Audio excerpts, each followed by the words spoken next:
Radio. Andrew, I'm running this rap success. John Matthews, scared shit bliss. His adult diaper's full of piss. My draws are clean and spotless. Watch John stumble clueless while I lyrically play chess. It's the Jason Ellis Show with Jason Ellis. Michael Tully. Maybe you'd perk up if I fucked you. Andrew Bruce. All's good in my part of the neighborhood. Kevin Kraft. I mean, I still have dreams about blowing myself in public. And Will Pendarvis. Fuck yeah, I'm Will Pendarvis. How's it going up? Jason Ellis. This is the Jason Ellis Show. Man, those are great. You got one more. The Jude one? Yeah. Jason Ellis.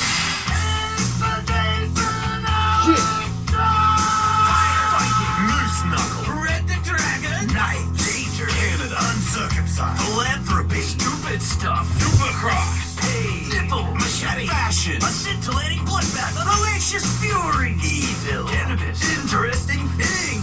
Awesome. Radio. I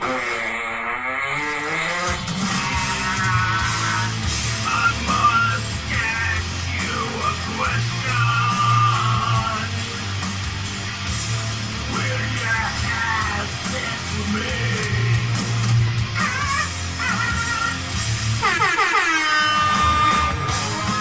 It's the Jason Ellis Show. Oh, fuck. It's a great song.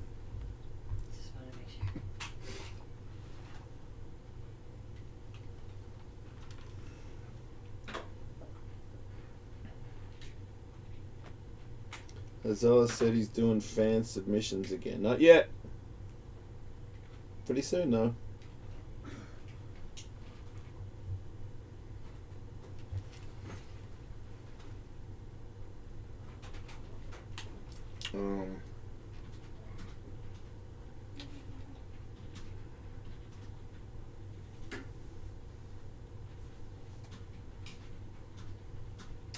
Trying to do Ellismania in July. Well, that's quick. The end of July. The last weekend? Second last. 22nd. That's X Games. Is it really? Mm-hmm. Not doing it. Because then, yeah, I could do the week after.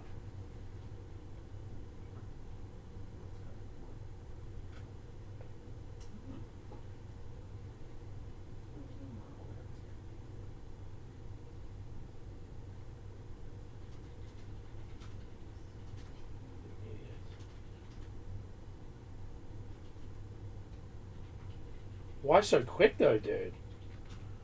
It's just with the spot they're offering. It's in 3 months. Yeah, it takes 3 months to make an Ellismania every time. Okay, cool. And it's some more. It'll be hotter too. Instead of like winter.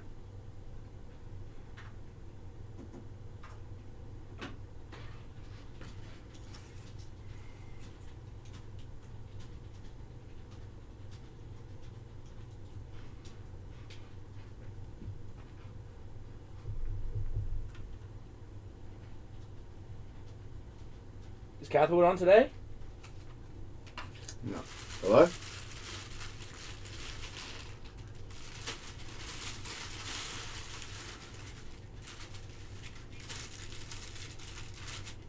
Yeah, it's me.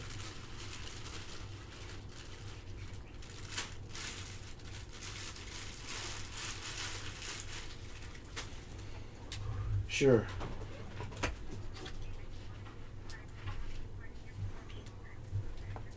Yes.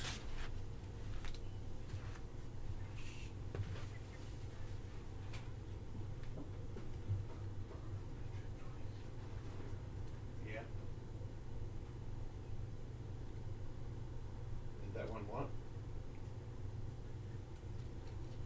Oh, yes, yes.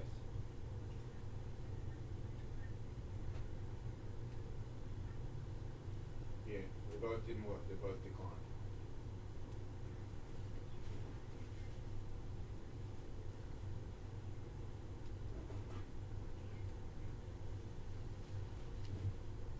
Yep. You want these card not emails that Yep. I don't think so. Yep. Yeah. We'll make sure I got that. Of course it is. But you actually don't do anything differently. But people might tweet or call. You just do these. Yeah. That happens. It's hard timed, so it could happen in the middle of a segment. No. Looks like it's hard time. Right. It's 11:27 our time. Yeah. My card has been lifted. Oh, really? Well, No, I mean, now it will give me my food. For the last 3 days, my card doesn't work. Do you want to read this, or you want me to just keep one here? If one You know somebody's what? here? I started reading books. I'll fucking read it. God. and you want I to almost finished Jude's book in 2 days. They're good, aren't they? Well, they're easy reads. Oh, really? Great. I mean, Now you're making me. If you want to cut into the box and tell us. I don't want to read anymore. I'm That's so easy. proud of you, Jason. Thank you, Fucking Dingo. You got a blade, Jason Bourne? That's kind of slow. I mean, if I was here to kill me, that was fucking slow. If you started at the door, you might have been able to step.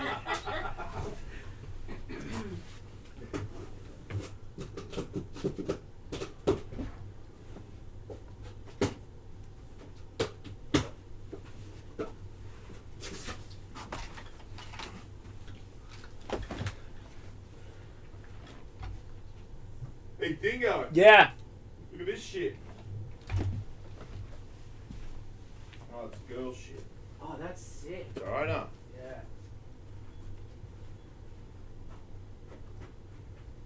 Is that good material? Huh? Good material too. I know, right? The fuck did they accidentally do that for? Fucking bitch. Double it? Oh, okay, yeah, this is. Right. I said get some stuff in here for me. You want some shit, Ding? Yeah.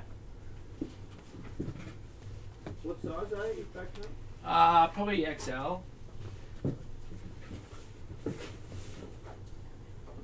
But if it's a jersey like that, double X could be sick. Oh, well, what about a sweatshirt? Would you want a double X sweatshirt? I don't know about that. X. Probably an XL sweatshirt. Oh, I don't know. These might be actually small. Yeah, this is good.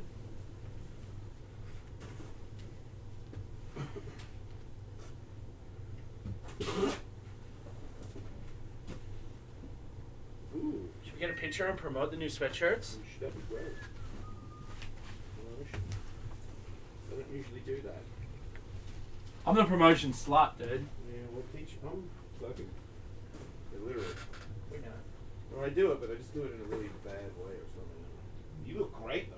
Thanks, man. Wait, I should fucking. Oh, you don't have a, oh, you're promoting Skivvy. Yeah, I was gonna do that. Yeah. See, there you go. I'm thinking, you know. Yeah. But I haven't do stuff. You would get a pic. Someone get a pic.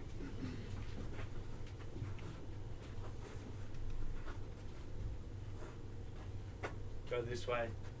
Don't get the Rebel fridge in there. It's not in there.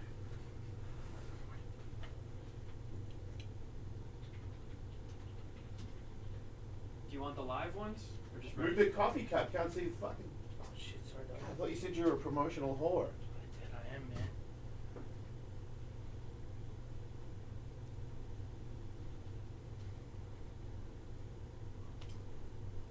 As soon as you start doing different angles, I become Rob Dyrdek immediately. Hang on, what's the Dyrdek's Different pose? angles, I gotta start posing. I get uncomfortable.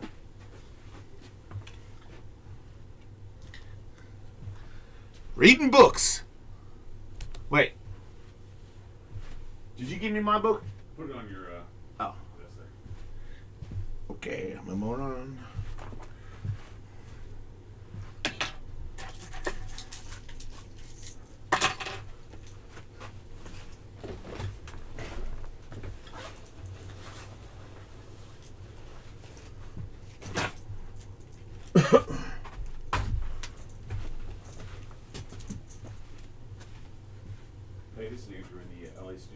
get a faction talk routed to Studio 211?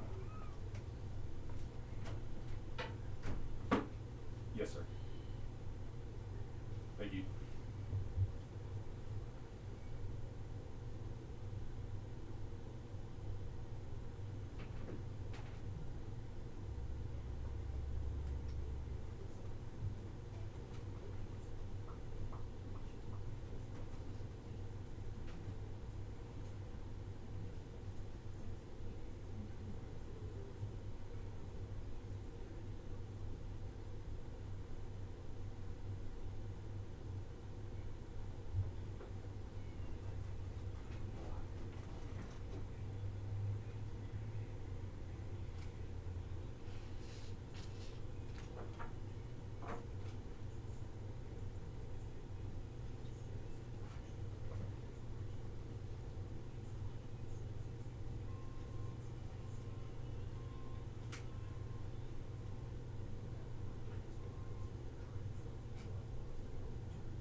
Finally, a commercial that speaks to me.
Jason, is the rest of this stuff for the bride's chamber, or are you taking it home? Bride's chamber. Okay.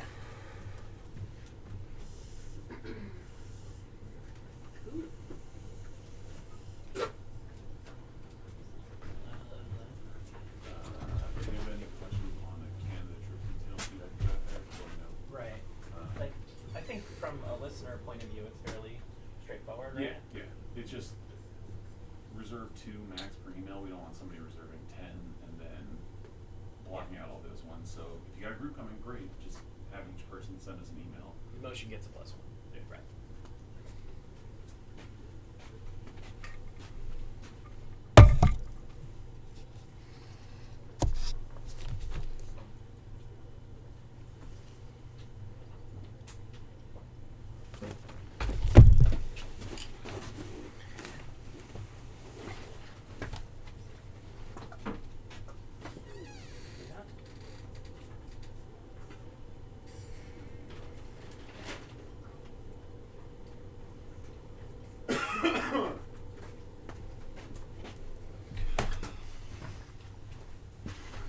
How's it going?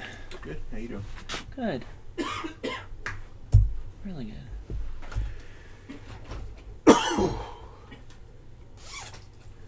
I saw Don briefly. Oh, here? Yeah.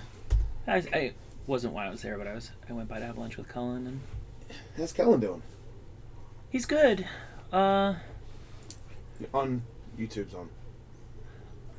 So. Yeah, I just think there's a lot of email or anything. I think there's a lot of moving pieces. I'm not even entirely clear what's going on with like channels he's on or on the internet and splitting channels in half. Isn't like he? there's a Wouldn't punk. you just be used to that? Like I just be like, I work for everything, and it's never gonna change. I mean, we're talking 10 years where he's been Yeah. pulled around from one show to another. Yeah. Yeah. So You know what I mean? Like to get confirmation seems like yeah. So pretty much the same. family's good though. Yeah. Everybody's fine. Yeah, no, I'm happy for it. Ellis, what is 69? Dress up rainbow. What? Why is there paneling and only half the wall? I don't know. I don't know what to think.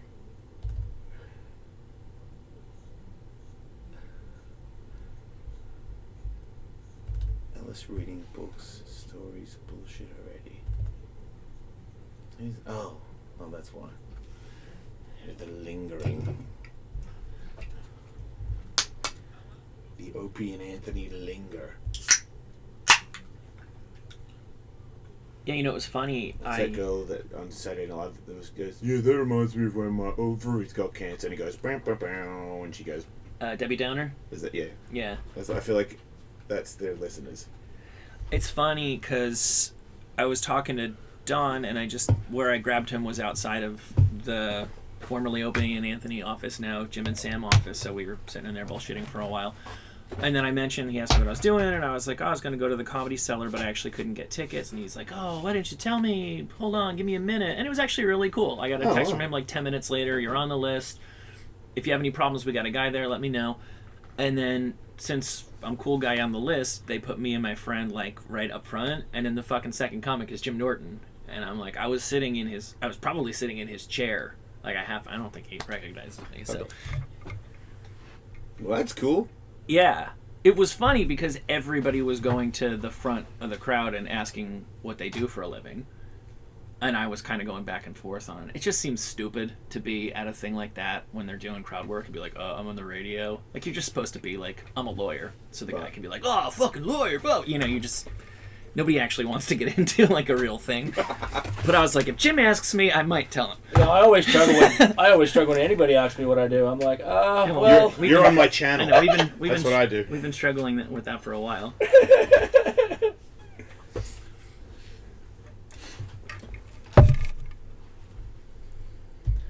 I saw Sam Tripoli on the phone billboard. The screen. Did you?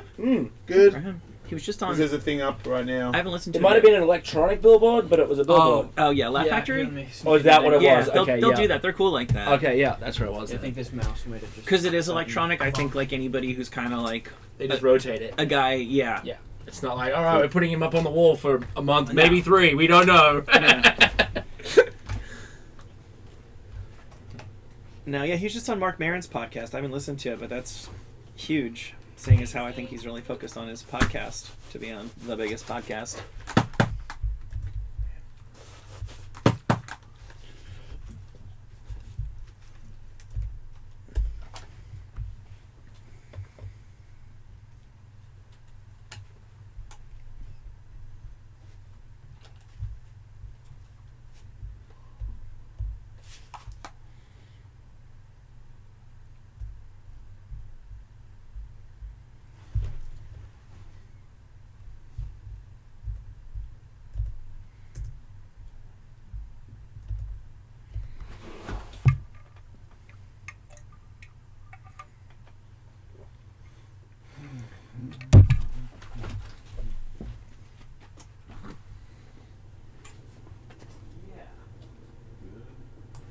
Hey Andrew, can I get you headphones? These are like stretched out. New ones? Yeah, you got one? Moose Knuckle, Red the Dragon, Night, Danger, Canada, Uncircumcised, Philanthropy, Stupid Stuff, Supercross, Pain, Yeah, these are fucking Sure. Scintillating Bloodbath, Hellacious Fury, Evil, a little stretched out on the top. Interesting Thing, Whatever, dude. Radio. I'll get it during the break. Andrew, I'm running this rap success.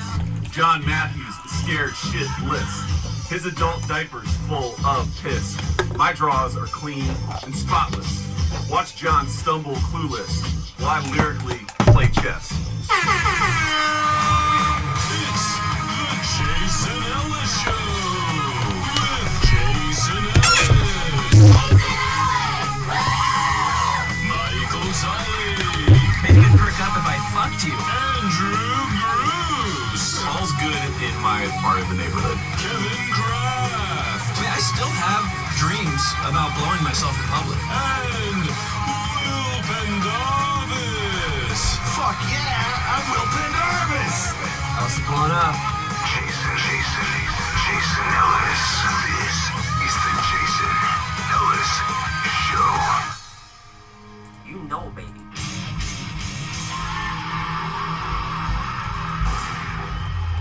Man, where's the volume? Fuck.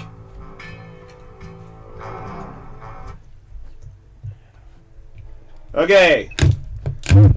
Welcome to the show. It's great to be back. I think I'm back. Am I back? I'm on. We're definitely back. Hey, that intro is 1,000 times louder than any intro, it's like a lichen of intros. Let's make a mental note. You're a great rapper, but that was fucking way too loud. So anyway, I got a story, but I don't know if I want to tell it. It's too soon, maybe. Dingo thinks I should tell it, but Dingo doesn't give a fuck what happens to me. No, I'm just laughing about it because I've now heard you tell me the story in the bathroom as you were taking a pee, and then on the way back to the hallway. It's been going through your head all morning, so that's why I just laughed. Maybe don't say it, but I feel like you've already dug a deep enough hole you've said it enough times in your head this morning that you're now going to say it because you opened the show by saying, I have a story that I don't want to say, which means say it. Welcome to the show. Hey, Tully. Hi.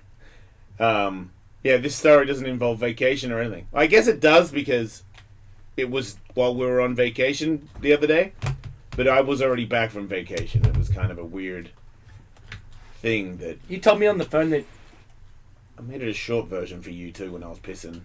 It No, got really, really... Well, we didn't I was thinking it can't be that much of a story if you told them over one. Yeah, no, urination I just session. sort of got... Yeah, no, I was thinking to myself, because now also I've started reading Jude's book. Katie read it on the flight to Mexico. On the flight. Done. Way before we landed. And I'm like, wait, what? You got the whole book in there? She's like, yeah. I'm like, man, you know what? Fuck it. I always talked about it. I hate golf.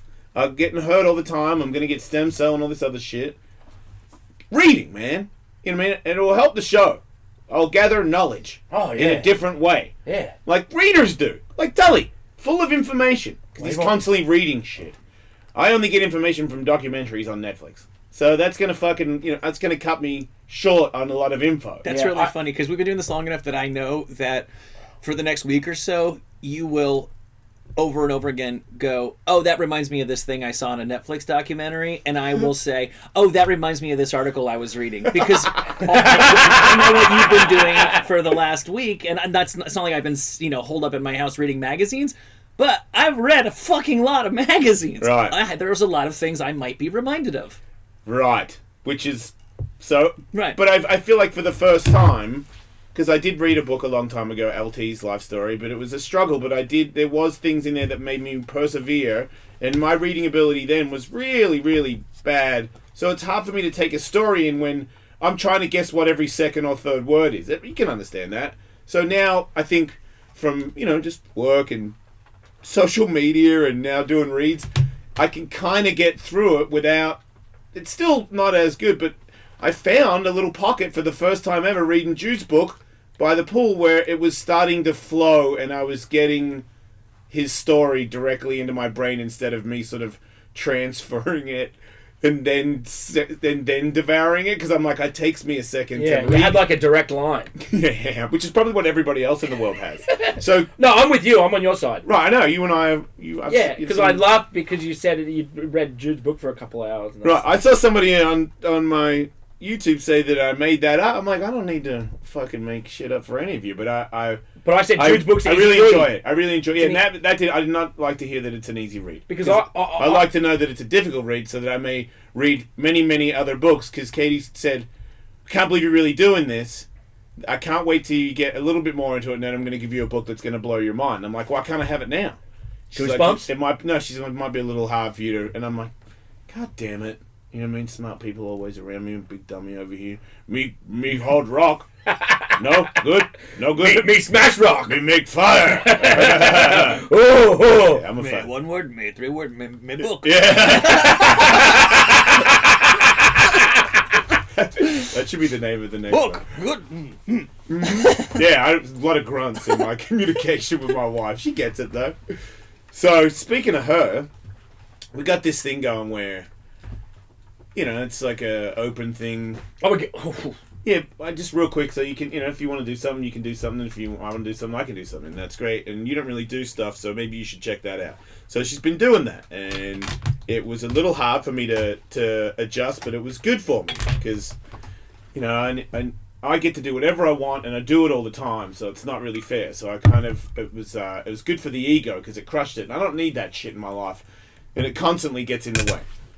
So it was a good exercise as far as I'm concerned to sort of humble me. I was camel clutched a few times, and I'm like, okay, good. So now I can kind of make a little more. My ones are, I don't want to get. I know it makes some people uncomfortable, but mine are usually. I don't even like it's very quick. It's not anything. There's no communication. I don't really know you because I'm a man, and I just need to get off in a disgusting way. To me, I'm happy with it. The other person that's involved is happy with it, but I can understand other people listening going, "You're disgusting." Great. Now I'm like gonna go on a date with somebody because now that's what she does. Guy or girl? A girl. Wow. What weird was I went on a date and I met a guy Yep. at the place I was waiting for that I already knew. Are you allowed to say the name of the place? No. Doesn't matter.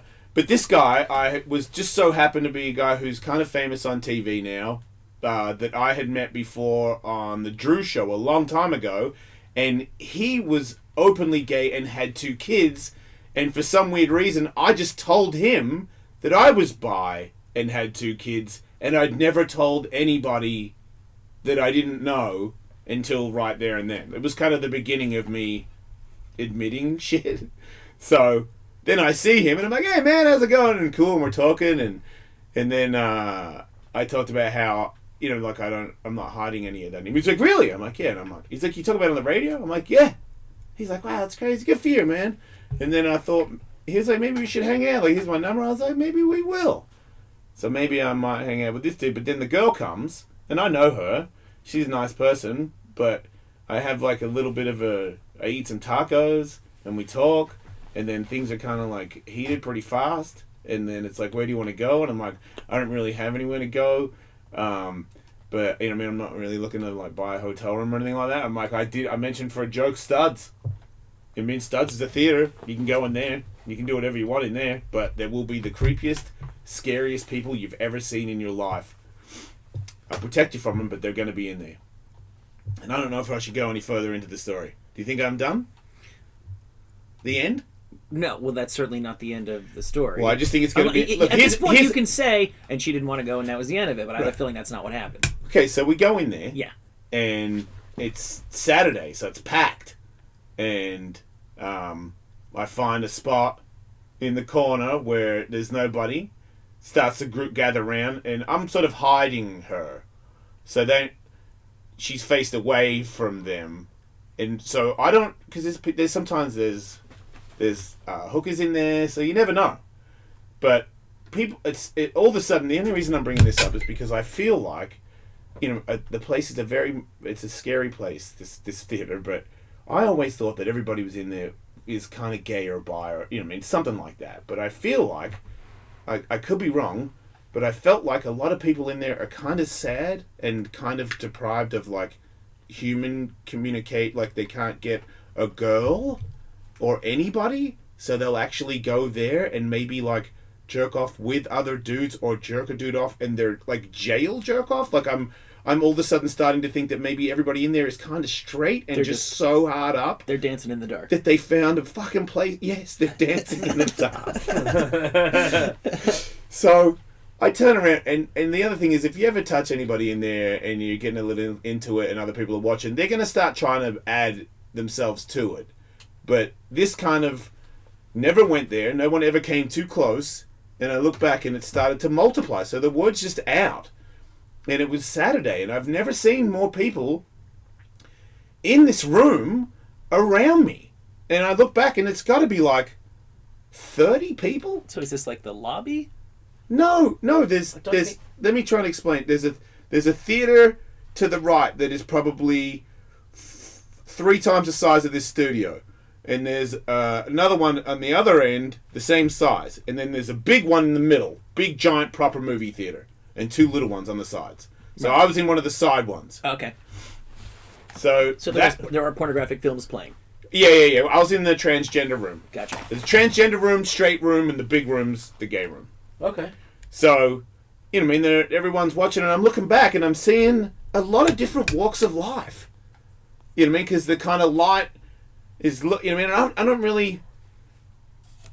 I'm kind of looking at these people like, he's just some normal... And then I'm like, wait, they're not like...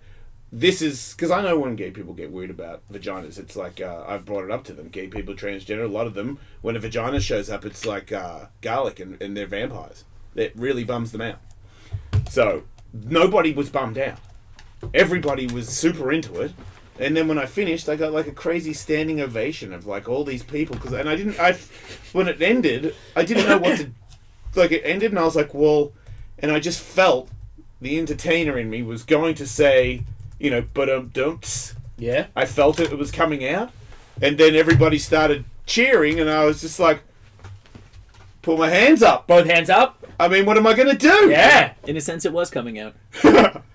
Yeah, so everything came out, and that was the craziest thing I've ever done. I mean, today, I'm pretty punchy, so I don't remember stuff. That's not the craziest thing I've ever done. It's just something that, especially that person, I just didn't see how that would work. Or that it's right, or, you know, maybe I guess it's really, really frisky, crazy stuff for some people. I don't know. I thought it was amazing. Sorry if that was a bad story, but I thought it was a great story. It's all I did on vacation. The end. The most noteworthy thing about that is what you're saying about all the people who are just these desperate sexual souls. You know, that guy up in Canada who, you know, drove a van into a crowd and killed a bunch of people. Because he said he was, I mean, he's a crazy person. Wait, when did that happen? Over the break. Yeah. That he's like a week and a half ago. A forced celibate. I was in Mexico. And it was I part didn't have a phone for over a week. It was part of the revenge of the people who have a life of celibacy thrust upon them because nobody wants to fuck them. And they're taking the world back from all the people who can get laid. I feel like what about if you're just an extra horny person and nobody wants to sleep with you your whole life? Yeah. Yeah, because I think about all the people that are in jail that tell those weird stories about this is my girlfriend, and the girlfriend's like, yep, I'm his girlfriend, and that's life. And I remember audio from 10 years ago. Remember Cool Beans Howard Stern audio of the dude talking about putting the jelly in the dude's ass in prison. That was a clip from like a Yeah. I mean, shit like that. Where that guy is claiming he's not a gay guy, he's just in jail for life, so he eats a man's butt with Jell-O. So I feel like I might have realized that I would say 80% of those people in there are just like straight dudes that are super pent up. It's just really sad. It really is. Especially when I read Jude's book and how many times he fucks people. I know. I'm like, man, he gets it done. He gets a lot done. A lot. And these friends do. And I'm like, man, you guys need to like hit up Jude or hang out with somebody that spits a little game because, man, maybe a little game might save you because you're not, everyone in there isn't completely hideous. I mean, there are some monsters in there, but maybe you should just try and talk to someone. But I guess some people don't have it, you know. Yeah, people are talking to people less and less now too. Yeah. You know? Yeah, I hate to change the subject into my daughter, but that I've been having a lot of conversations with her about. Well, yeah, I mean, the way she talks to people, and I'm like, it's your generation. I get it, like the whole phone thing. But I played Sway on 45 had Dr. Phil on. And I don't usually like that dude, but Dr. Phil was talking about phones, and I've been talking to my therapist about the phone and what it does to kids, and he was saying how, you know, you can't have them on there all the time. They get addicted. They don't talk to anybody. Their opinions are based on getting fake likes on social media, not on actually talking to people. And it made me really notice how much she actually lost her phone yesterday. Yeah, how'd that work out? It's just not being punctual. Not, you know what I mean? And I'm like, look, you've had your warnings, but your phone's gone. Your play dates are gone for 2 weeks because you're out.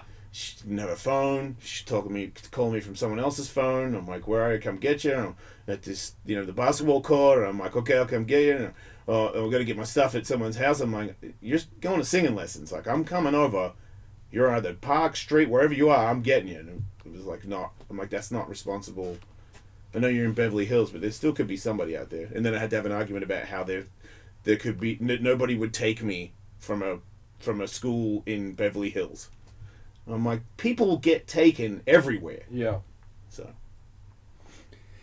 I'm just surprised that a kid that's so into a phone could lose a phone. I've said this. No, he took it away. No, it ran out of battery. Ran out of battery because she's on it all the time. But yeah, the other thing is very suspicious. How did you survive? You know what I mean? Like, did you just peer over your friend's shoulder? Because you guys are junkies on that shit. Yeah, well, she probably knows all her passwords to the apps, and then she can open other people's right. phones. So oh god, of course. Yeah, because I've been there a lot. Oh, Seems that every time I go back to Australia for Christmas, I break or lose my phone. So I've had to do that the last 2 summers. Yeah, but that's what they do. Would you go to New York? I did. Yeah. Yeah, really spontaneously, because the wife and child were gone, and I had some miles or rewards points or what have you, and there's a baby on the way, and with the full blessing of my wife, she's like, yeah, go get real drunk. Oh wow. Yeah. That worked So out. you called Cullen, obviously. Yeah, I called everybody. He loves to get drunk. Yeah, we did get pretty drunk one night. Good for him. Yeah, and I ate an edible one time. Yeah, that worked out. Fine. Yeah, just fine. Full body contact. You know what I find as I get a little bit older is like drugs are just drugs. It wasn't really all that different, and I know that there's a million different kinds of weed, and that if I'd smoked a whole bunch of the different kind or whatever, then I could have gotten all spaced out and gotten all creepy and stuff like that. I know I got like the body high, whatever, but yeah, man. Drugs is drugs, but it's cool. Well said, great. Michael. Drugs is drugs, but it's cool. That's a fucking t-shirt I can't wear around the kids, but it's a good t-shirt. There's only like 4 things that they do. There's 10 million drugs, and there's the ones that you trip on, there's the ones that make you go really fast, there's the ones that really slow you down, and maybe there's the one that makes you feel like all gooey and horny. That's the 4 drugs. The last one's the best. I think so. I might have passed my gooey, horny, build phase. And that was actually kind of what I thought about, because I was hoping that I would kind of get into...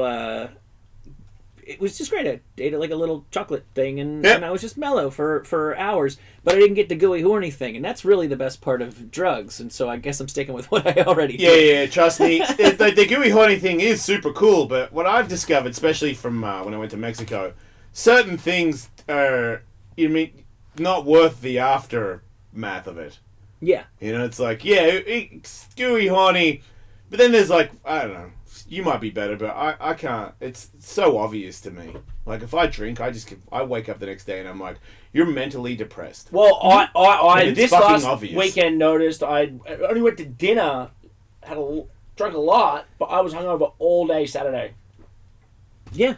Welcome to... I'm getting old. Welcome to reality. Yeah, I'm in there. And that's why I need to do these binges. That's why I did this. Is because when I actually do the right thing and take completely perfect care of myself for the week, and then on Friday night I have 2 glasses of wine, I'm fucking destroyed. Yep. If I just don't stop. It's actually at a certain point kind of impressive how much I can still drink and still function the next day. Oh, check you out then. Yeah. It's just all or nothing, baby. It's the only way I can do it. I think I have one more good ones of these in me before baby comes in August. Wow. Yeah. Yeah, all right. That's about right. Yeah. You don't want to say you have 2. That'd be a lot. Yeah, that's looking. Even if you do have 2. If I do, I'd probably just say 1. Yep. That's smart. Yeah, it's great. It's a hell of a town. I stopped by Sirius XM New York. How's Sirius XM in New York? Is that good? It's very good. They're great. They redesigned the place a lot. It looks like an adult daycare. Oh yeah. Yeah, like everything. How so? Everything is like bright colors and soft edges. That's nice. Yeah. Safety. And everybody has these table desks that go. Every single person, I go, oh, wow, cool new desk. And they go, oh, look, you hit this button. It goes up and down, like 4 different people. Is it like a bouncy castle or anything in there cool? It seems like that would be the logical next step. Okay. Man, I'm going to table that goes up and down. That sounds cool. I'd show you, too, if it fucking went up and down. They've got tons and tons of What them. about the rape door? When can we get that, Andrew? The rape door where it locks from here, from the desk. Oh, the Lauer? Yeah. You like that one, Dingo? The Lauer? No. That sound? Yeah, what was that sound? Fuck, I'm holding my coffee. That wasn't me. I turned my head and it happened, but I don't know why. I didn't do anything. I'm not breaking the soundboard again. We're audio Nazis. Is Will here? I knew it wasn't right. Is he here tomorrow? He is. All right. I can hold on. So Mexico, what happened? Yeah. I spoke to you on the phone, and yeah, it was weird because I came out of Boda Spa the other day, and there blows by the black wolf truck. There's only one of those in town. Yeah. So I call him, and he didn't sound like you. Sound like you were happier to be home than you were at Tulum, Yeah. Mexico, where every single person that is married or has a girlfriend goes to, or has been to now, officially. Oh, that's what it is? Yep. Okay. Well, yeah, I might have expected something else that didn't exactly... At least you didn't get murdered. Nobody's gonna murder me, man. I'd murder you. The fuck? I'm like the last guy to murder. That's like a, you know what I mean? Like if you're a shark in the water, you can go up and eat another shark. You do not. I mean, I might not be tough, but I definitely put on a good fake tough. So how come it sucked? It didn't suck that That's bad. not a murdery place at all. Like we keep No, saying, it's fine. Cancun is like an hour away. I know, that was a joke. Okay, good. Okay. Yeah. I was It's making it. awful. I It's was like saying making it. You're in Burbank and you're I gonna was- get murdered because South Central is. I was I know. making. It was a joke. He was joking. It was. I know It was that. a solid. No, relax, it was a very solid. Somebody get... Hey, Jason Bourne! You need to hold Dingo down. He's getting edgy. I'm joking. Don't worry about it. Yeah, no, I saw a giant sea turtle. Yeah. I love sea turtles. And Up on the sand. yeah, no, we were walking around at night time because I was doing this thing where Katie wanted to do stuff and I would just say, yeah, okay, even when I didn't want to do it. So late at night, she's like, I'm going to go walk because she saw a lemur. We were driving the car and the lemur went into the bushes. So every night we get torches and we go looking for lemurs in the fucking jungle of Tulum. And Not every newlywed couple does that. Probably not. right, so yeah, I got the other girls are there. Nikki and Lee are there too, or maybe just Nikki. I don't think Lee did that much, but anyway, I chased a lot of lizards. She really wanted to grab a lizard, and they were like really fucking big lizards, and I'm like, man, if you grab that, you're gonna be so sorry. But I don't know. My wife is a fucking maniac. She's fucking sprinting around chasing these fucking crocodile things on the beach. That's cool. I was having a lot of fun in the water because I like the water, man. I don't want to go in the water. I don't want to see. I give a fuck about a pyramid. Let's be real. What's a pyramid? I don't know, but I don't fucking care. If it was a long time ago, it's a long time ago. Oh, Rock. sightseeing. Guess what? Fucking ocean was here a long time ago too. I could just look at that. Oh, so I'm not going there. So you don't want to. But I will go to these lagoon things that have got like fresh water and salt water in them. They make no sense to me at all. Where there's salt water meets the fresh water, and there's some of these fucking lagoons that go underground. Yeah. And You there's got brackish water. yes, yeah. Oh, that's right. You're there. Yeah, and they got. He's you married. can see. Yeah, I forgot. Well, no wonder I was a bad time there because I was like a dude with 3 girls, which wasn't. You know what I mean? I looked like an asshole. You know how I do that. Yeah, no, you're very great at it. Yeah.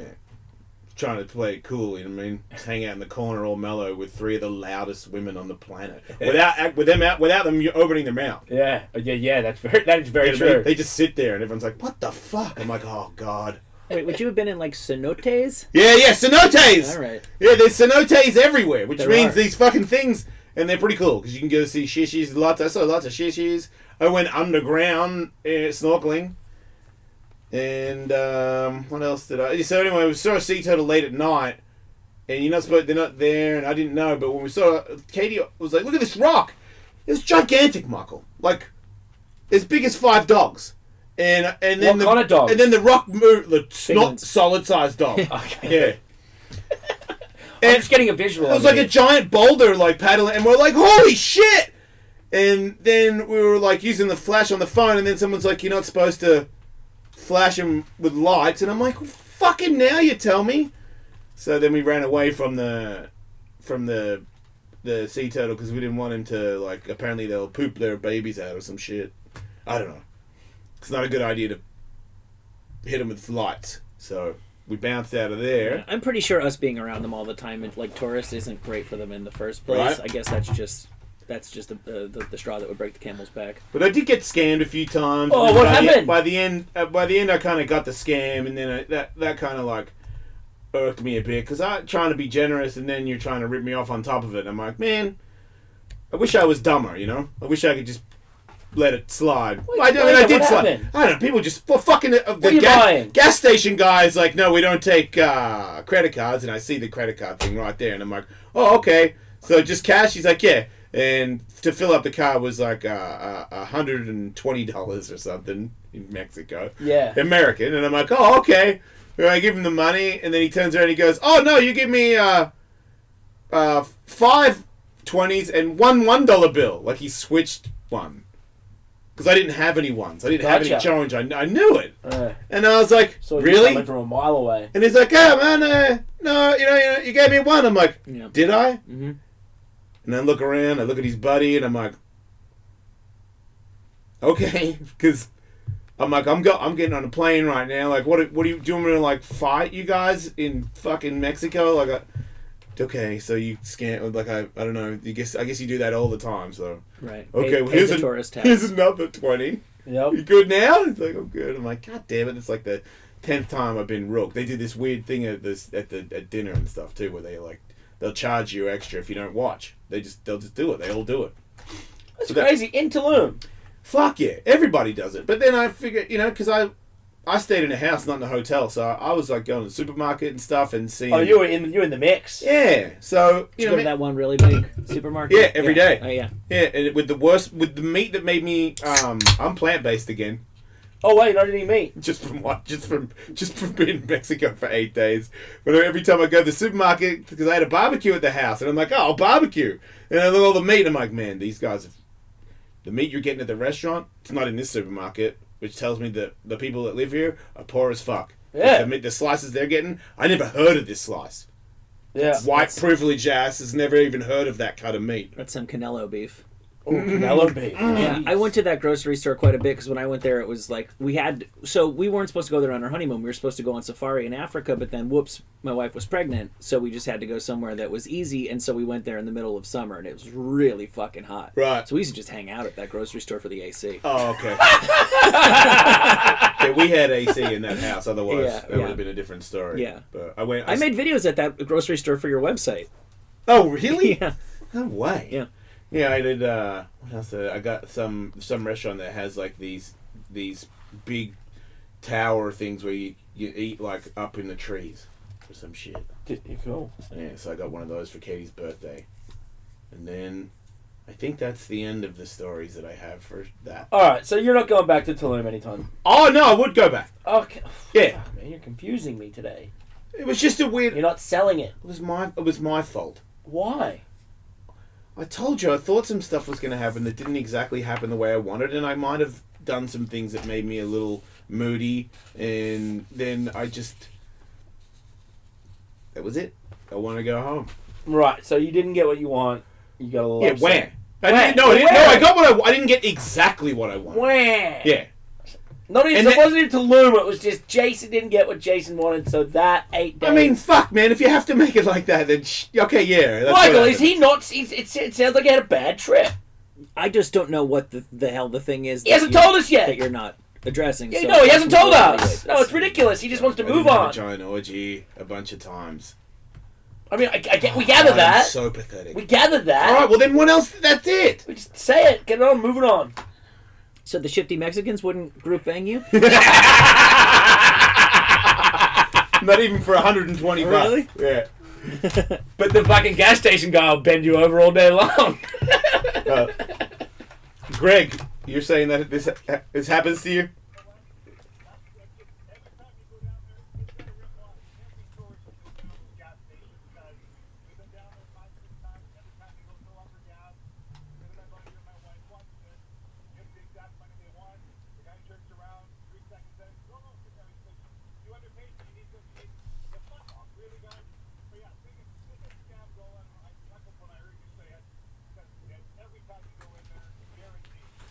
Okay, so knowing that as you do, to the extent that you're able to predict it's about to happen to whoever's traveling with you, did it ever occur to you to count it out in front of the guy so that it would be impossible for him to pull that?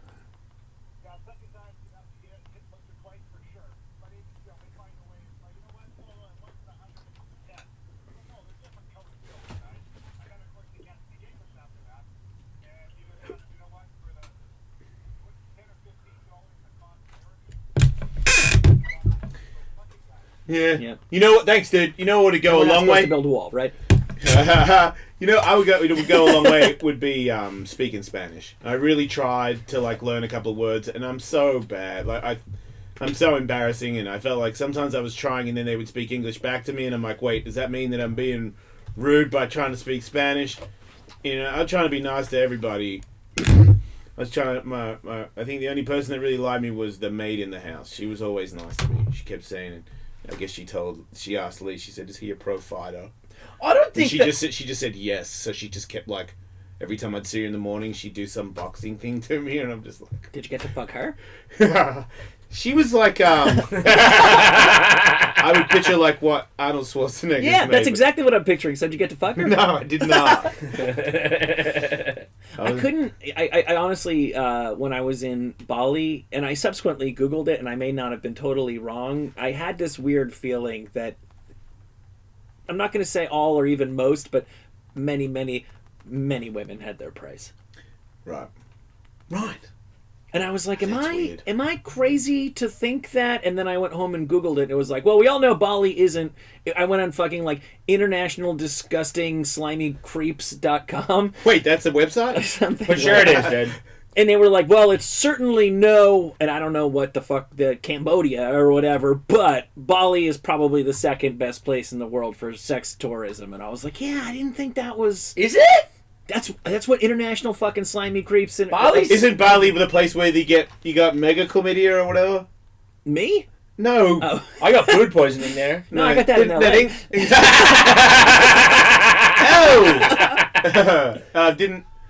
Didn't somebody, an English guy, get mega chlamydia from... Oh, is that where it was? Yeah, and then he brought it to Maybe. England or some shit? Yeah, maybe. You know, the other thing that happened on the trip was I made a horrific bet with my wife for $10,000 to not cut my hair until my birthday. October. Yeah. Let me see your hair right now. I can't do it, dude. Let me see it. I can't. Is it fuzzy? I'm so bold. Let me I'm see gonna it. be Elmer Fudd. The only thing this is how I convince myself to win the money. I'm gonna get a comb over, and I've never had a comb over, and that's a thing that I've never done. So it's worth a go. I saw a guy with the realest, Here you go. rawest... Yeah, it's fine. It looks cute. You're Fluffy. You're fine. It's Look the how same with bald this. I am there, We've though. done this so many times, dude. It's fine. You're not even that bald. Are you really gonna grow it out to October? Yeah. Well, I mean, I'm not paying her that money. No fucking way. Isn't it? Wouldn't it be your money anyway? It's like She's got money. okay, You don't have the ideal The baldness fuck? for I it. think I'm married.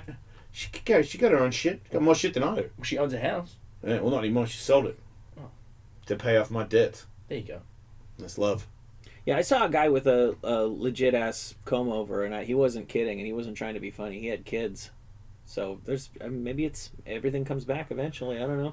It's not going to come back for me. It's hideous. I had to talk to my kids about it. He's like, just shave it. I'm like, I can't do it, dude. It's the principle. Yeah. And he's like, you look terrible. I'm like, I know. I'm like, but you know, man, you gotta. I'm like, I've never had a comb over. I've never had a bald haircut.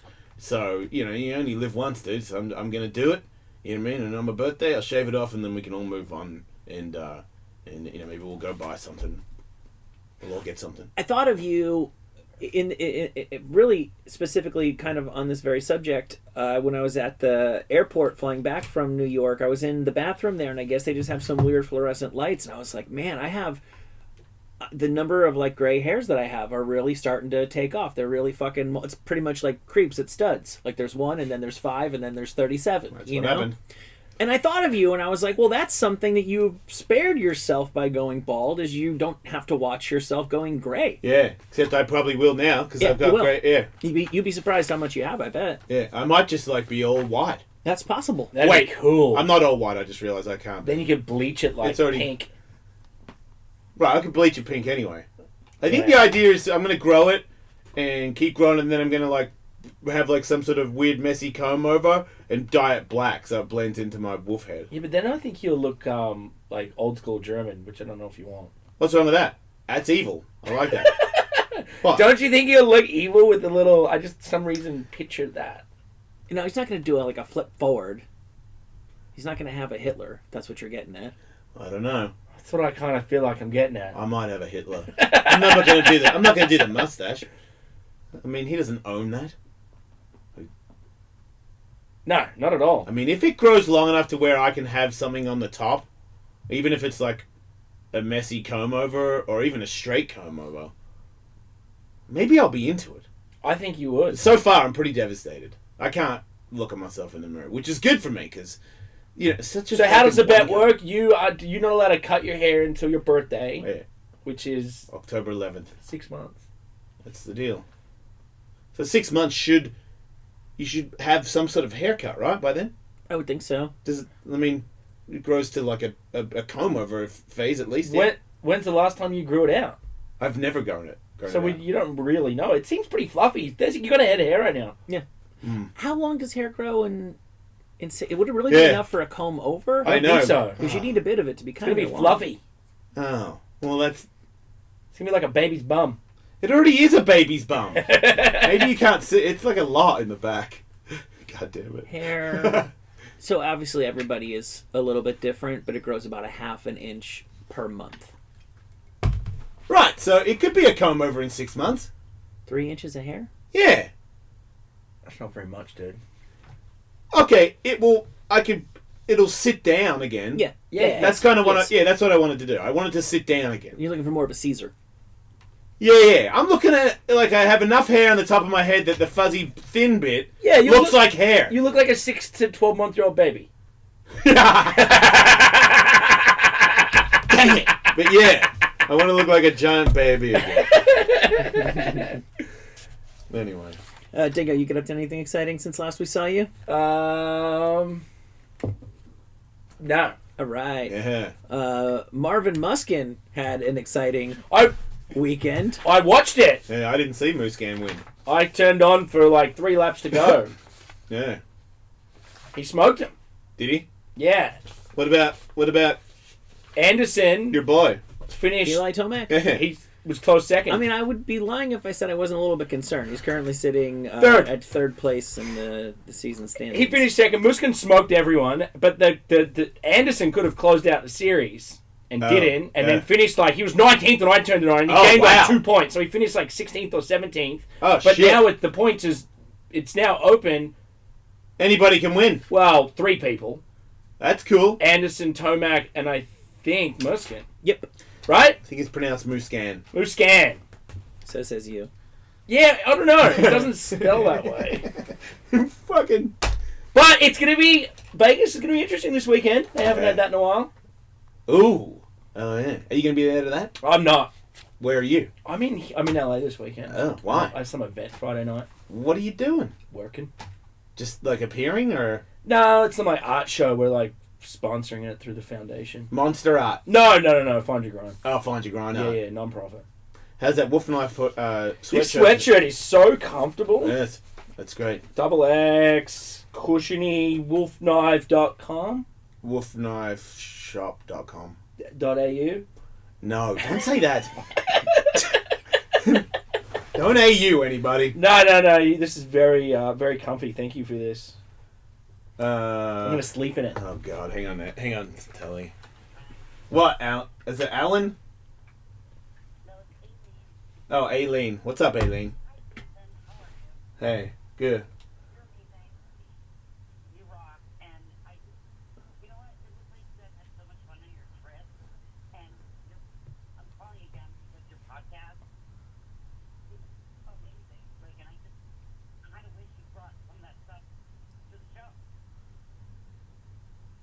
I'm confused. To the podcast, bring it here.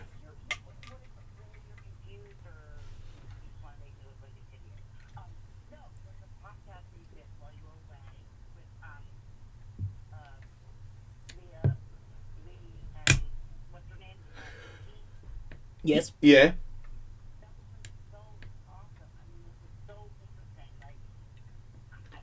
Are you talking about the one with Buck Angel? Yeah. Oh, okay. Yeah.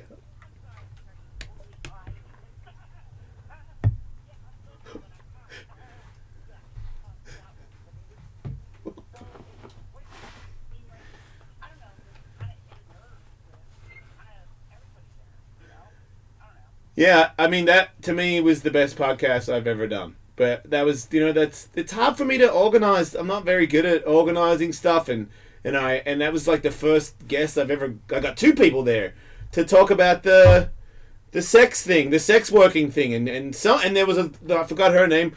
There was a girl there that came with Buck that knew everything about all of it. It was like, fuck. But she actually was a member of some. Yes.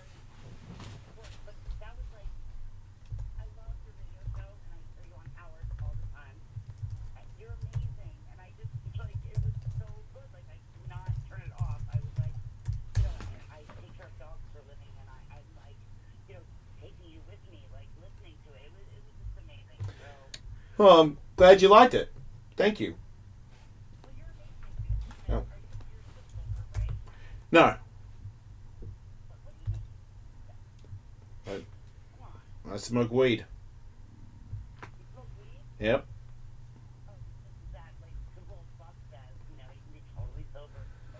Well, I wouldn't call it sober. That's the difference between me and Buck. I would call it smoking weed. Yeah, no, I do now too. Cool conversation though. I'm not fucking around.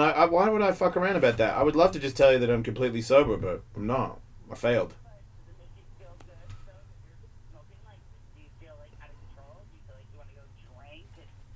No, I did that. I did that too. That was totally a bad idea. So yeah, I just smoke weed.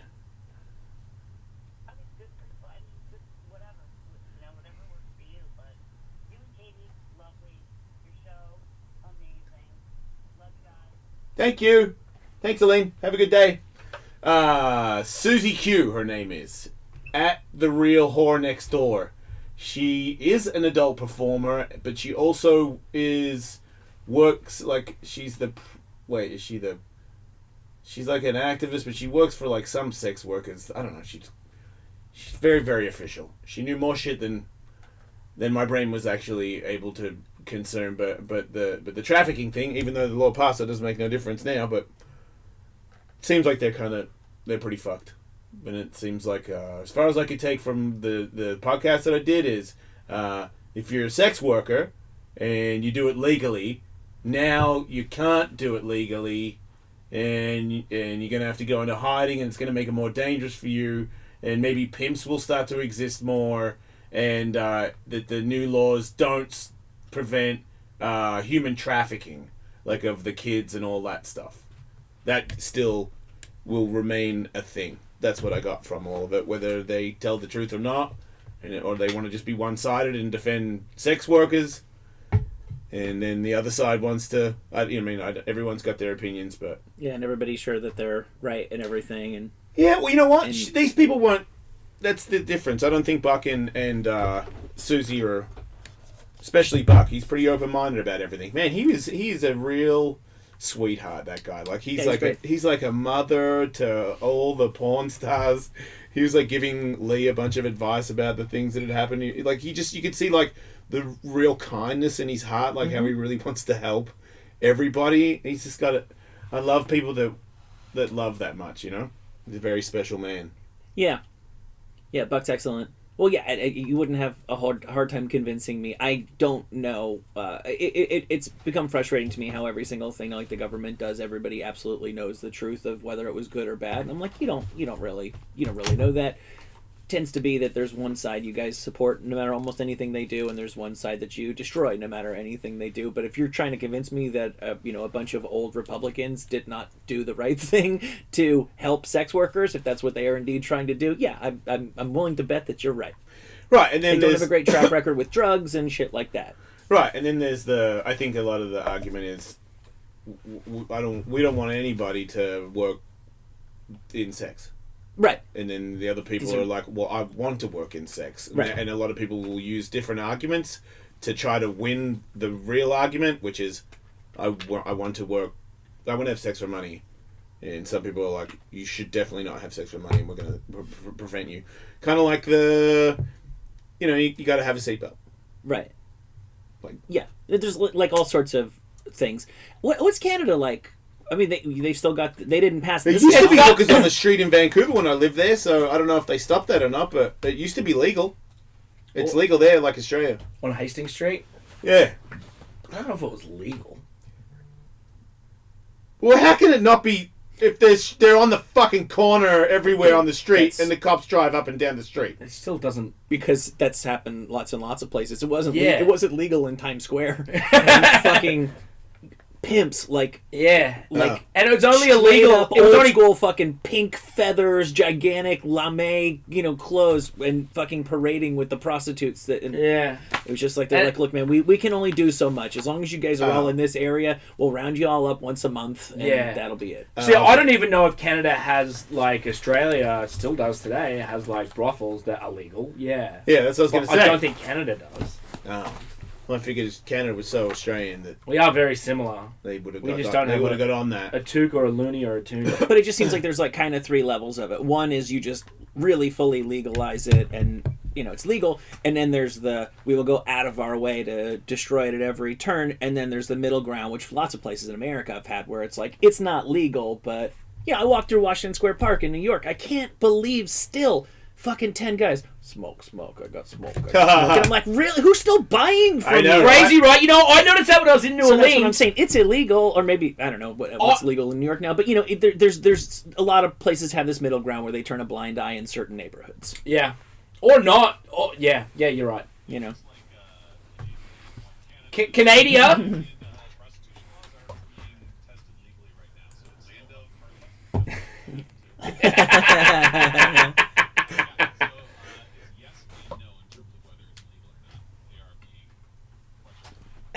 Right.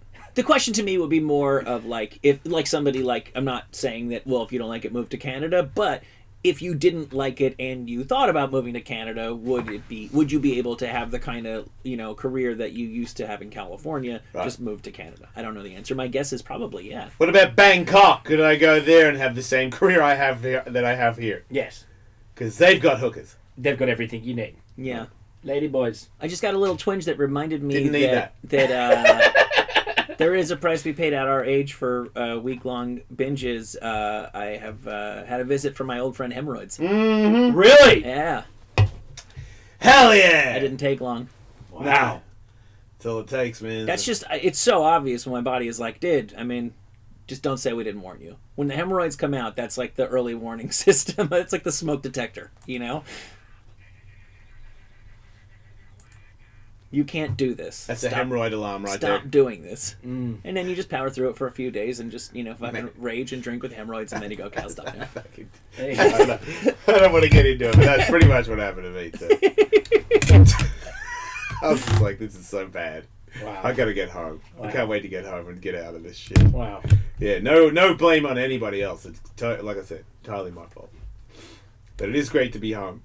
There you go. Yeah. Good for you. My fucking car died. The Mercedes? Nah, my truck died. What do you mean? It like it's gone to heaven? I thought for a second. Jeez. I get in the car to put all my shit in there and take my son to go ride moto. Doesn't start. I'm like, oh, you're joking me. And then I'm like, wait, do I have AAA? Do you? Yeah. That's awesome. Best I am. $100 you'll spend all year long. Unbelievable. So, they jump started. And then I take the bikes to the shop. Wait, that's okay. So I took it the next day to the bike shop. Then the next day I drove it around all day to get it all souped up. That's when I saw you. Mm-hmm. Then I went home. You actually didn't see me. I saw you. Whatever. Then I was getting ready to ride motor the next day, so it didn't start. So then I have to get AAA back again. And I go, can you bring a battery this time? Because I'm pretty sure the battery is dead.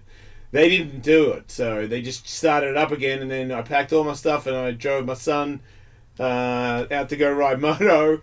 And then went to 7-Eleven because he wanted to get a drink, and the fucking car died again. So where is it? I had to get AAA again to come out there, and I was like, this time, can you please send a new battery? So I bought a new battery, and there's a bunch of bullshit. And then I get to the track, I didn't know they close at 2 on a Sunday. On a Saturday, so I got there with like, I don't know, like half an hour. So I got all his shit going, and I didn't know, so I was just taking my time. And then I put my boots on, I got new boots, and then like hurt my feet. So I did like 2 laps. I was like, my fucking feet hurt. Took my boots off, took my socks off, put my foot back in there just so I could ride without socks to lay the pressure off my feet being squeezed. Dude comes up, he's like, track's closed. I'm like, wait, what? Track's closed. Closed at 2. I'm like, wait, I can't. Want a couple more laps? Sorry. I'm like, can he have a few more laps? Yeah, he's good. I'm like, all right, that'll do. So That's nice though. it was a mission and a half for my son. Why to would do, it close at 2 on a Saturday? That's weird. I don't know. Maybe they got stuff to do. And then, some people say that it was getting windy, but if you're not that fast, it doesn't matter. If it, you know, I mean, like I was just gonna cruise around, especially when I got my son. I ain't getting hurt. Yeah. You know, I got to put the bikes back on, so I was just gonna cruise around, have a good time. But oh well. So I'm gonna try again next weekend. I'll get up early, I guess, and I got a battery, There you go. so I'll be ready. Well, it's good to know that the truck's still good. I was a little bit worried for a second. I'm like, oh, it hasn't been that long. That's you. You know, I know, right? That's you. Oh well. So it's still going.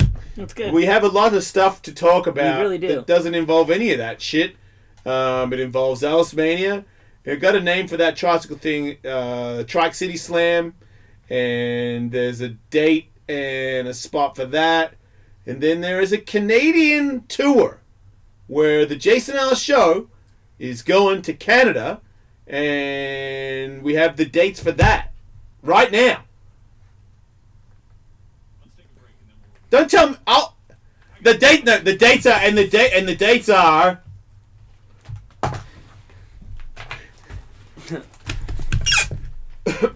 Oh God. Legal shot me a note just as we were going on the air.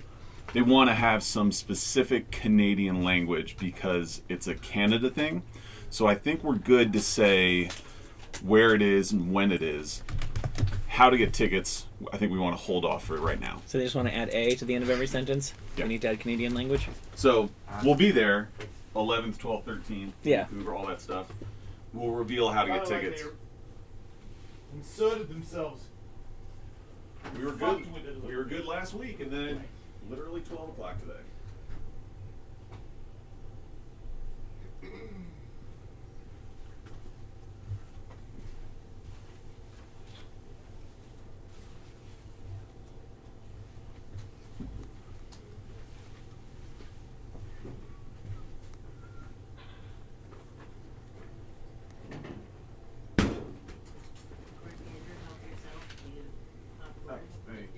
Just for Kevin. But mostly for Kevin.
Hey, Scott's got time. Cool.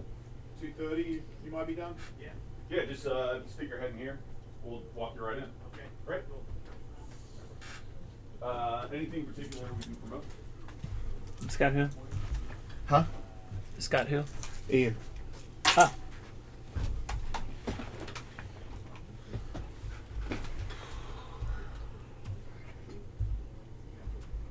I think you're in as well. How long we got? 4.5 minutes. Wow. MMA and well, yeah, there's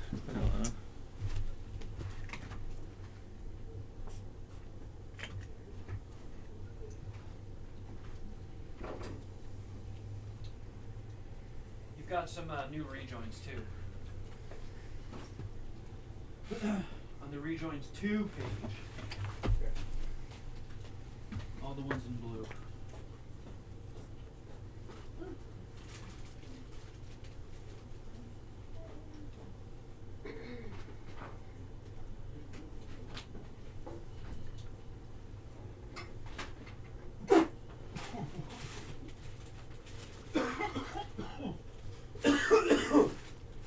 You got a live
So what's your foundation thing going on? Some sort of art auction?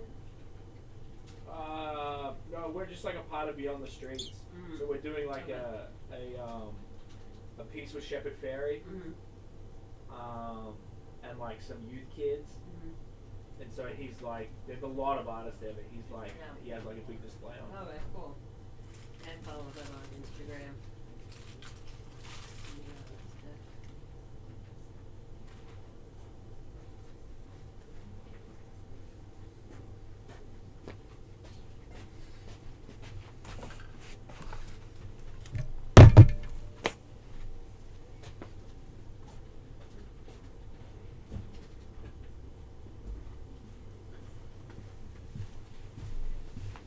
Yo.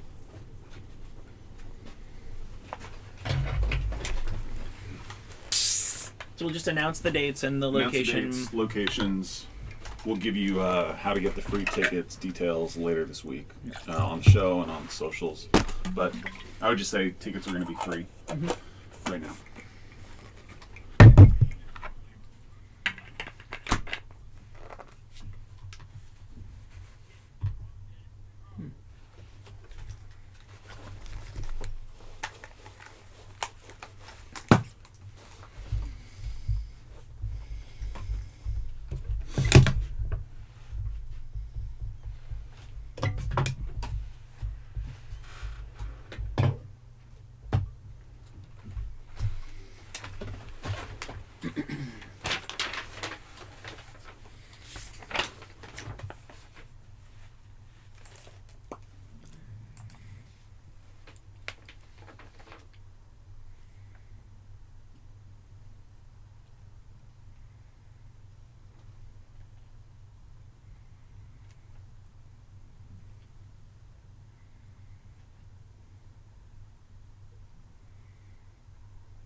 Jason Ellis Show. I don't know why I always have, when I sit back and have, just let my loud. mind go free and have dreams about the future, it's always in some type of rural farm life. You know, I got my horses and my chickens and... Yeah.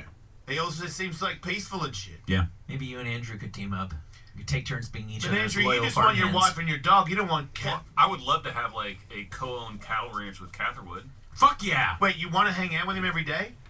I mean, if we see each other passing while we're milking cows, like that Wait, works for you me. walk and milk cows at the same time? You just see him in the distance on the range. Yeah. What the fuck? Just nod my cowboy hat at him and then right off into the sunset. Just getting hard. The subtlest of tips of caps. Right. I'm shirtless on a horse and you're down on your knees, getting dirty, milking a cow. You guys have conversations that take like 5 minutes and feature like 18 words total. Well, these cows looking good. Sure would love a rainstorm. That'd be nice. I'll see you tomorrow. All right. See you tomorrow. I mean, if I was Are you guys planning on being mentally retarded by the time you get out there? This is the Jason Ellis Show. How do you... Wait. How do you know it's time to switch to Dish and get hands-free TV with Amazon Alexa? If you've ever settled into your couch and then realized the remote was all the way across the room, it might be time to switch to Dish. That's because Dish is TV's leader in voice technology. Now with Dish, you can use Amazon Alexa to control your Hopper DVR using only your voice. With Dish and Amazon Alexa, you can do things like find your favorite show, search for family movies, or find your team's game in an instant.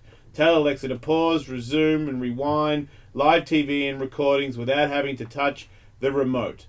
So sit back and relax and enjoy a new way to watch TV hands-free. With Dish and Amazon Alexa, requires internet-connected Hopper, Joey, or Wally, and any Alexa-enabled Amazon device. For full details, call 1-8... Why can't I say that? Call 1-844-CALL-DISH. Dish is tuned into you. I didn't do that right. I haven't been to work for a while. So anyway, what? That was gnarly. Going to Canada, right? Everybody, if you all talk about it, you can run your mouth a lot. Every Ellismania, why'd you come to Canada? No. Okay. So we're gonna come to Canada, and we're gonna go to a bunch of dates in Canada, and here they are. Canada, we are coming Monday, June 11th. Yuck Yucks in Vancouver. We will be doing a radio show at 7:30 at night. We'll do the show as you've come to know and love it, and it'll air for the rest of the world the following afternoon. Monday, June 11th at Yuck Yucks in Vancouver. Tuesday, June 12th at Yuck Yucks in Edmonton. Wednesday, June 13th, Yuck Yucks in Calgary. 3 straight days. Monday, Tuesday, Wednesday, Vancouver, Edmonton, Calgary. We'd love to see you. Tickets will be free. Free? Yes. Yeah, anybody can go. And we'd love to see you all. For free. Free! Yeah. We will have details on how you can get your free tickets to those 3 shows. Vancouver, Edmonton, Calgary, June 11th, 12th, and 13th later on this week, baby. Yeah. Bring your toques. What's a toque? Like a beanie. Why do they need those? Why don't you just call it a beanie? I actually think you ain't that fucking special. You don't get to call it a toque. It's a beanie. It's cold up there. Not A toque's different. Probably not inside. You put your toque in your pocket. I don't think a toque's a beanie. I think a toque's like one of those weird like canvasy hats that German people wear in steam houses. Put your toque on. It sounds like a shitty sandal to me. Pretty sure they call it a toque, dude. Well, I know about You can wear it loonies to and the venue, toonies. but get some class. Take it off inside. Okay, cool. Sorry if I've offended any Canadians. You did. You offended fucking all of them, dude. No, I didn't. Yeah, Maybe I think you did. No, Michael did. Yeah, well, did that's I his do? job. Do I just do it when I'm not even trying now? Yeah, No, I didn't catch it. you hate Canadians, Dad. We all know, He Dad. didn't say anything about hating. He hates Canadians. them. I can see in his But he eyes hasn't right said now. it. He hasn't said He it. doesn't even. He hasn't said it. He says it Ganging all the on him time. pretty hard, like especially when we're about to go to Canada. You think that's a good idea? Are you going? There was one guy No, who you're- swore he was going to beat me up when we got there. I think we've since made our peace on Facebook. Oh, You guys Facebook friended? Dude, I don't go on Facebook for like 6 months, and I do. And next thing I know, I'm getting my ass kicked when I get to Vancouver. Wow. Have you seen the Facebook apology commercial on TV yet? No. Oh, they've got a new commercial out that's basically an apology campaign. Did you accept it? I'm fine with it. I don't give a shit. Right. I know what I signed up for a long time ago. So you're Had not- my info. I'm fine with it. So you're not accepting their apology because you're not offended in the first place. I was never offended. I don't give a shit. I don't know. I would just like to know anybody who's offended if they saw the commercial and accepted their apology. Yeah, no, that's what it's- apologies are for, right? Yeah. To be accepted. Yep. No, really? Nowadays, I think apologies are for further offending people. I know, right? You Yeah. should fucking apologize, and then maybe you do actually apologize. Like, Yeah, I'm not fucking good sorry, you enough. cunt. No, people say that you're sorry. I'm sorry, you cunts. and then that just like riles them up again.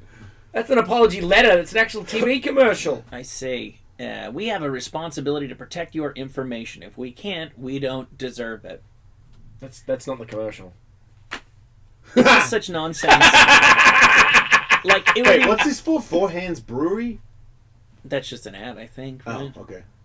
Yeah, we're looking at a page from Vanity Fair's website, the magazine. You're talking about an actual talking, moving commercial. Hi, I'm Mark Zuckerberg. Yeah, is that what you're talking about, Dingo, or is it just written down? No, it's a TV commercial where they're playing old Facebook and they're apologizing for giving the info and that we want to bring Facebook back to what it was and connecting people and your teacher and your boss and happy birthday and Man, those are the two last people I want connected to me. That's why I'm I'm just not telling on you. Facebook. I don't want to connect those people. That's terrible. Get it up! They're not selling it. No, for my entire life, I thought it was a pretty obvious thing that, like, I have certain friends that are alcoholic drug addicts and they don't meet my parents. Yeah, fair enough. And vice versa. And then all of a sudden it was like, isn't it great? Now you can connect your mom to your to your drug dealer. Like, why would I do that?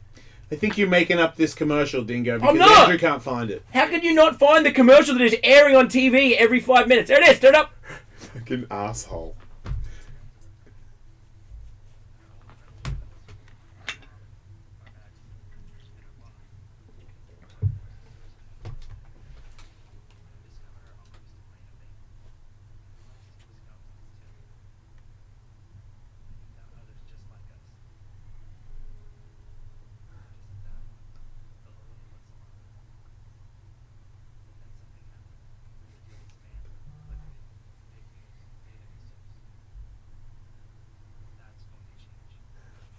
Shit. Right? What an absolute load of... Insane, to me, right? To me, I feel like I'm pumping gas in Mexico. again. Insane! Like, yeah. But we completely fucked you, but now... Yeah. Look it's what we gonna did change. for you! Guys, we're really, really sad you caught us. Yeah. But now, we promise you never catch us again. Yeah, it's absolute... Insane, right? fucking We won't make that scamming mistake bullshit. again. Yeah. Yeah. Because it'd be one thing, it really would be one thing if there had been some massive data breach. And they had just been like, look, guys, we thought we had this really sophisticated security, and we know a bunch of you had your identity stolen because our shit got hacked into by hackers. We fucked up. It's never going to happen again. No, you fucking sold everybody's information for fucking money when you already have like over $100 fucking billion. Ooh, sorry. Yeah, Let's go back to fucking emoji cat. They didn't clean house. They didn't clean house. The same people are still there saying, oh, now we won't do that anymore. Yeah. But you're the same person. Yeah. Yeah, this is like a married guy got caught like having sex with his wife, like his sister-in-law. Yeah. And he's like, baby, can't we just remember the good times? Yeah. Yeah, you never trust No. trust a dog.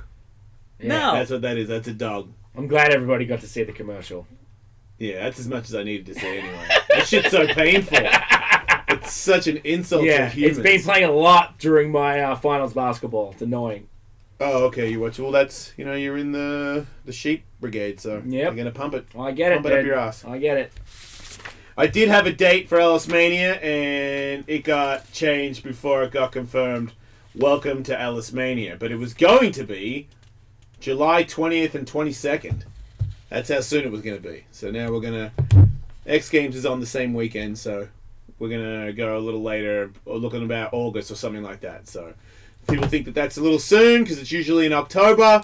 Yep, you are right. It is sooner, but I'm not going to let it happen without everybody having 3 months information. I feel like you've got more right now if I say that it's in August. So I'll give you the date as soon as I get it.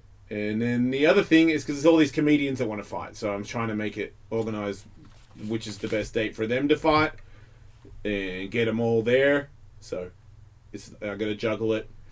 And then this trike race is going to be in Long Beach. You don't know much about it, do you, Andrew? Right. So it's in Long Beach, and well, that's all I'm going to say then. I'll give you more details in that. But that is, what was the date on that one? Right. That's soon. Yeah, there's no way he's going to do it in time. But I guess that's one of those things that is it on weekend, and if you're not a local, then doesn't concern you. Right. And it's going to be full of celebrity arseholes, so Yep. it's not like if there's room, people are welcome to come, but I'll find out later. Yeah. And I'll be obviously touch and go with the Ellismania festivities if I have like a 3-day-old baby. Yeah. Oh, Jesus, Michael. Wow. I always do my best, and I think I've been there every time, so there you go. I just got to pick a fight. Right? Yeah. I think I want to have a kickboxing fight. I actually really enjoyed last time. Yeah. I remembered it. You seem surprised. I didn't remember the one before that. Or Oh, was it good that one. 3 years ago now? Hey, I can't tell, but I remember the one that you're talking about. I don't know what year it was, but I remember that. Yeah. That was bad. That was real bad. That was probably my lowest Ellis Mania point. Let's keep it there. Yeah, no, I won't go back there. I can't go back there. Jesus Christ. No, you You cannot. get I'm hemorrhoids. an idiot. I I blame Rube Jude for that, though. Yeah, no, I blame you. Anybody that does G when they're drinking a lot, I blame them. Yeah, no, I'm to blame, but you're stuck. Okay. You're stuck in next to me. I've sat next to him many times. Never G'd out, have you? Nah. Michael, me and you are a little different. Yeah, but it was an event you were hosting. I thought I was very unprofessional. I thought we were the same professionals. Listen, everybody knows what you sign up for, and I'm good most of the time. That was my phone beeping. You bounced that. The next year you were great. I didn't drink that night. Right, there I you go. came back and hosted. Professional. Like a Look fucking into- professional. There might be a connection there. Speaking of top flight fight entertainment, there were all sorts of fights I did not see over the last 2 weeks. Yeah, I was happy for Bellator. Fedor. Yeah. He Don't handled know about pretty that. Don't know about that guy that everyone. It's really weird to see somebody try to beat Conor McGregor that bad. It's kind of weird. I guess maybe this Dylan guy is young or something, but man, whatever their relationship was, boy, did Conor do a deal on this guy, because he just like is doing an impersonation of him. I mean, he doesn't look like him because he's a different. I mean, he looks like a Middle Eastern descent kind of guy, but he is his face, his walk, his everything, dude. Like when he got in the cage and he looked at the camera, I was like, is he fucking serious? This is borderline. The only thing I can get is when you're young in the game, you get you fall. I mean, you love the game so much, and you idolize somebody, and then you start to sort of they brush up on you. But I just figured it at his jiu-jitsu level, because he's such a good jiu-jitsu guy, that he would have already become his own man. But clearly he has not. He is straight out of Conor McGregor's ass. Like the dude, the Russian guy that lives in Conor's ass, fights like himself. Doesn't fight like Conor. So this guy both acts like and fights like? Well, he doesn't fight like him because he can't fucking fight, but he tried to stand up like him. Like he tries, in the face-off, he put his hands up like Conor McGregor the fuck out of the guy, who has a losing record, and then he just tries to stand. He realized real quick he threw a couple punches and he got hit real quick and immediately turned into a jiu-jitsu guy. So when you start trying to take someone down, then it's pretty hard to look like Conor McGregor. That's right, yeah, when you're winning by toe holds. Right. So, but before that, when he was standing up getting punched in the face by a dude who has a losing record, he was getting punched in the face trying to stand there like Conor McGregor. That's funny. my opinion anyway. But the one, to me, the biggest one was his face. Look at his face. Watch. Like, who does that look like? Like, that camera stare to me is like... Yeah, the wide-eyed thing. He just tries to be him. And it's, I get... You know, he's got this... You can tell what he's trying to do, but he... Look, see, he'll put his hands together. He does, like, the Conor McGregor approach. Like, he'll try to... But Yeah, look, he just got hit on the ear twice. Yeah, because he can't fight. He doesn't know how to do... He doesn't know how to do stand-up yet. And, you know, it happens to the best of us. But he's... You can tell he's gotta... He stands up straight, he's back stiff, he's trying to do like a back and forth jumping thing to time the punch, but he's already terrified because he's been clipped twice, so he's like, fuck that, I'm not doing any of this Conor McGregor shit. Yep. I'm gonna, I've got to at least throw a couple of punches before I go for the takedown so that people don't write up that I didn't throw a punch, but, I mean, that's as good as he got. He got a jab and he stepped back like Conor, so. I watched some Golden Gloves boxing over the break, and goddamn, is it entertaining to watch children fight each other when they're good? Yeah.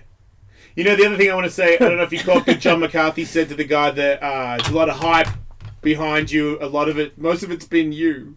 most of it's been coming from you. And I'm like, did he just... Get it, Big John. Yeah, I was pumped on that. Like, he got it in there and the dude didn't even catch it. No, Big John, right over him. Yeah, a lot of hype. Most of it's come from you. So, how'd you doing that? You know what I mean? Like, you just fucking sliced it in there. It was pretty cool. And then a couple of, there was a UFC Fight Night and a UFC on Fox, Dustin Poirier.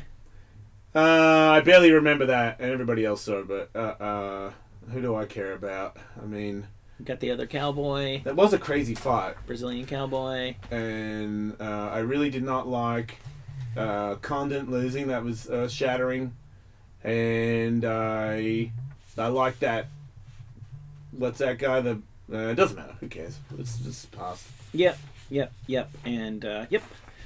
In news from the last 2 weeks. Oh, the Kevin Lee fight. Yeah. Whatever. Yeah, right. Good for It's in Barbosa, yeah.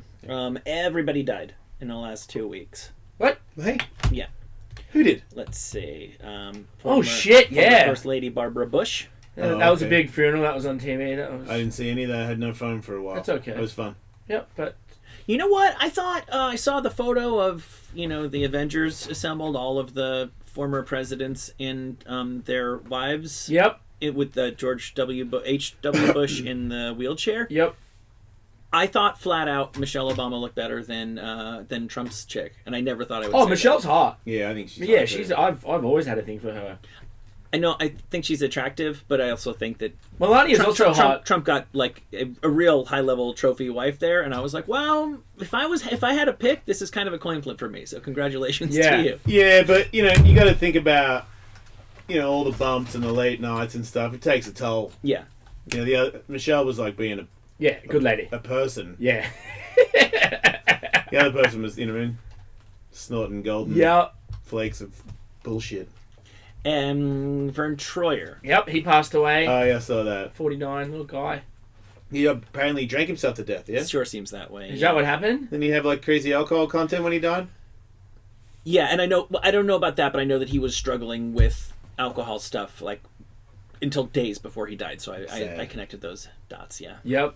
I mean, you saw that TV show it was on many years ago where that's a drinking problem right there. Well, it's funny. I've been watching the Andre the Giant. Everyone keeps telling me to on watch HBO. that. It's great, and it basically he was the same, but the opposite, gigantic guy that drunk himself to sleep every night.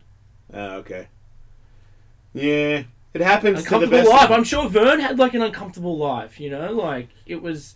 I hung out with him a couple times. I'm sure we all have. I never actually did hang out with Vern Troyer, but thank you for assuming that I would have. I never did either, Michael. Really? Yeah, fuck it. He was always at X Games and weird. Yeah, but I things. didn't want to stand next to the little guy. That's weird. But he would always cruise around on his little bike, and I always felt sad for him. Yeah. Okay. Look, Yeah, look, I'm the same. He lived a weird life. It's he was a point and whatever. It was he was. Must be tough. Must be tough to be famous and little, and people kind of treating you weird, and when you don't feel like it. And probably how many times did a guy try to pick him up in his life? Nah, that's right? not cool. I was give you anxiety, and maybe he made the anxiety go away by keeping a drink on him. You know, the vicious circle. I remember once Lauren from the Hills, he'd asked for her phone number, and she gave him a wrong phone number, and he called it in front of her.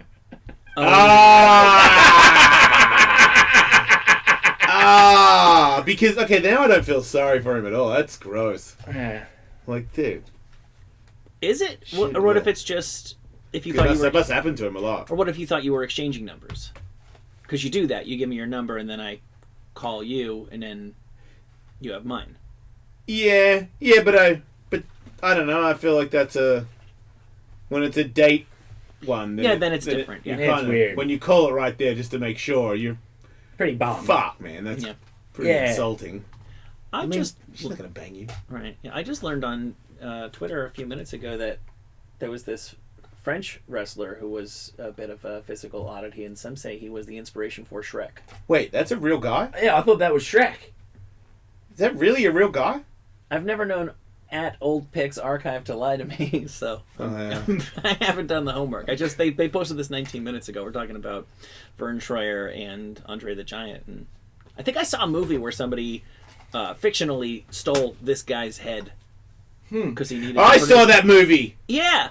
Don Verdeen. Yeah, that was a good movie. Yeah, not too bad. Yeah. This had to be the guy that. Right, so the guy. Oh, it is a fucking real guy. Right, so in the movie, the guy is goes and collects real artifacts from the Bible, which obviously a lot of the shit in the Bible is probably not true. So he's a bit of a snake oil salesman, and at a certain point needs to deliver the head of Goliath from the David and Goliath story, and just goes and gets some French wrestler's head. It's got to be this dude, right? It has to be. Yeah. Because it is gigantic. It's bigger than a motocross helmet. Yeah, it is bigger than motocross helmet. Yeah, if you're trying to deliver a giant head, you could look no further than this man's skull. Yeah, so he dug him up and got his skull and cut it open and shit and put a rock in it. Like, he went hard in that movie. Yeah. Wow, that guy was a real guy. How long did he live? You got to die early of giantitis. 50. That's pretty bad. That's pretty good back then. Especially then. back then, right? 1903 to 1954. That's what everybody. That's about how old everybody lived till, wasn't it? Yeah. He was diagnosed with a condition usually caused by a benign tumor on the pituitary gland, which results in bone overgrowth and thickening. That's his cock. Wasn't that the same as Andre the Giant? Because I saw that photo. It looked like he had a big package sagging in his pants. Yeah, I agree. He looks like he pooped in his wrestling pants, but I don't think he did. And if he didn't, then he's fucking carrying. Yeah, that tumor. That thing is getting stretched out. That thing is. I think I can see it. Right? I think it's lodged in the side of his pants. Yeah, I think that thing's lofty. Yeah, I think that tumor caused some growth in a couple other places. Yeah. Good for him. Yeah, so like, no, I feel like if your head's that big, it would only be fair. It evens it up if you have a giant cock, because you know every now and then some ladies are going to be into that. Or at least look at, watch you jerk it off or something. Well, yeah, and a lady who would be like into the a bit of a grotesque, if I may so call him. She doesn't want that guy to whip out 5 1/4 inches. No, that's if you're into that, you want the whole monster experience. No, he becomes the total package when he has a monster cock. No, you're right. He pulls a monster cock out, and she's like, "Okay, I have a real beast in front of me." Yeah, this is what I wanted. This is what. This is the fantasy that you asked for and you're given. Just like the fantasy I gave somebody at Studs the other day. Yeah, there you go. Exactly. Yeah. Everybody's got their something. Everybody wants that. Avicii? What's Avicii? Yeah, DJ. Oh, I thought that was like that stuff that the fish with the salsa on it. Ceviche? Oh, ceviche. My bad. Oh, that guy. Yeah. Man, I saw all these. Young. Chuck Liddell loved him. 28. A lot of Dana people White liked him. loved him. All these people. I know a lot of people liked him. Yeah, he's an alcoholic too, yeah? Well, he just battled with drugs and alcohol and everything for a long time. Yeah. Since he was a young kid. But he's one of the most successful. He's had a lot of #1 hits or songs. Yes. And I think he was the first DJ to actually win a Grammy. Wait, he committed suicide? I didn't know that. At the time... Okay, because I read about it a week ago, and they didn't give a cause of death, and everyone's like, he really had major... He'd like retired from touring because... No, he'd struggled for a long time. Like, they used to have to put him on like the oxygen machines to bring him to the shows. And that was 5-6 years ago. Oh, wow. Yeah. So he'd been open and honest about it, like that the life that he had led or the struggles to it, and basically the dark side to it. He'd been open about this for years now. Well, I don't know what to say. It's, some people have way more of an addictive personality than others, so maybe his drinking needs were crazier than anybody else's, and that was the way he had to do it. I think there's also so he's 28. Everybody knows about the thing with 27 and rock and roll. Is it Janis Joplin, Jimi Hendrix, Kurt Cobain? I think a lot of these guys, and I think your guys' experiences would bear this out, and girls, when they get to that level of fame and they're young, they pretty much all kind of should die. Like, not all of them, but many of them. It's the Greek thing of Icarus, right, where he builds wings out of wax so he can fly, but then he flies too close to the sun and his wax wings melt if you fly too close to the sun. Right. So yeah. It's just like, let's say, I don't know, 25% of them get so fucked up so often that they kind of should die, and the ones who survive will be on VH1 Where Are They Now in a few years being like, man, for a couple of years there, I don't even know how I fucking made it. Well, this is the guy who didn't make it. Right? Yeah, yeah. That's what happens when you have millions of dollars and you're addicted to drugs and alcohol, and you're like, nobody can stop you when you're super. No, and this one, it's obviously sad that it happened, and when you heard it, but I was more surprised. Yes, I've known Tim for a long time. Makes sense. Yeah, like a really long time. And there's a couple of, I got a couple friends that were like his best friends that traveled and went vacations and spent years and years with him. And again, it was not so surprising when I saw it,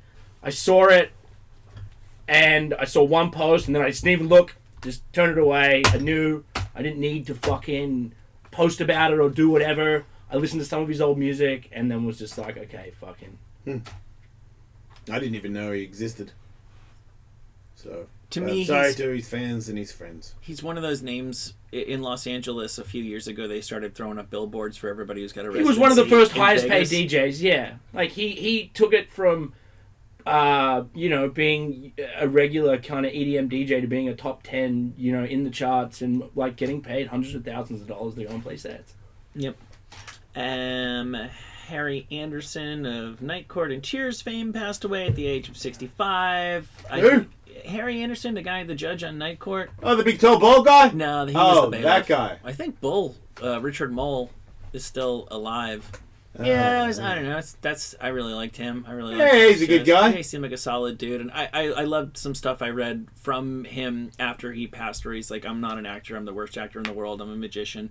He's like, the reason why I always had to sit at the judge's table on Night Court is because I had the script right next to me. It's just a fucking joke that I ever got to do that. Yeah. It's like, that's so cool. What a cool way to look at that. And also R. Lee Ermey of Full Metal Jacket fame. Yeah, I actually watched. Yeah.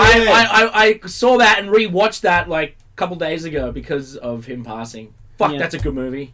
He was a great actor. Man, he was still busy. Yeah. Yeah. Like, there's car commercials that are pissed that he died. Is he the guy who hosts like reality shows? Yeah, he does a lot of stuff. One time I auditioned for a part when I was a pro skateboarder, and my management company were putting me in this hell, and I show up and they're like, you're auditioning to be a school teacher who is like 65, and we're gonna put makeup on you, and you're gonna like be super angry at all these people, and the other person that was auditioning for it was fucking him, and I was like, are you guys serious? Yeah, so you can put a whole bunch of shit on me, or you could just get the guy you're the trying real to turn thing is into. here. Yeah. He's on the couch. So yeah, I didn't get that. Nah, he fucking got that one. Yeah. Good on you though. That's a good story. Yeah, it is. Thanks. I'm not even sure I've ever seen Full Metal Jacket. You gotta watch it, Michael. It's fucking a classic. You gotta see that. The first Grenade snowboard movie we always just gimmicks off the snowboard movies we'd make, and the first movie we ever made was Full Metal Edges. So I have the. When you put it that way, I've got to check it. Maybe you should just watch Full Metal Edges. Yeah. Fuck it. That'll give you the gist. But that's why I rewatched it, because I have that VHS tape of our old Full Metal Edges at the house. Maybe I saw. Anybody else die? Fuck, that's a lot of people. Bill Cosby probably wishes he did. Yeah! Hey, Here's one I saw. Bill Cosby convicted and stuff. Harvey Weinstein walking around a free man. They're definitely looking into charges against him. Yeah. Okay. Yeah. The FBI opened up on him a long time ago. It takes time. Bill Cosby, this has been going on now for 3 years. All right, I think it's the first of many takedowns. Right? Because wasn't Bill Cosby essentially the first one to come out? But the stories to break? But I thought it was the only reason it came out was because of that one other comic just said, "Am I the only one?" Like said something on stage, and then that broke out, right? Like Bill Cosby's the FBI weren't onto him. The comedian said it, which means everybody knew, except any authorities. Yeah, but the comedy world knew. Yeah, but well, yeah. Right? Well, I don't know exactly. Some of the comedy world knew. Yeah. I don't know how you connect the dots from Hannibal Buress to, Gloria Allred and 40 accusers and stuff like that. I mean, maybe that got people talking about it again, and then people wanted to hear from those women who'd been discredited when they first might have brought it up or not brought it up 20 years ago.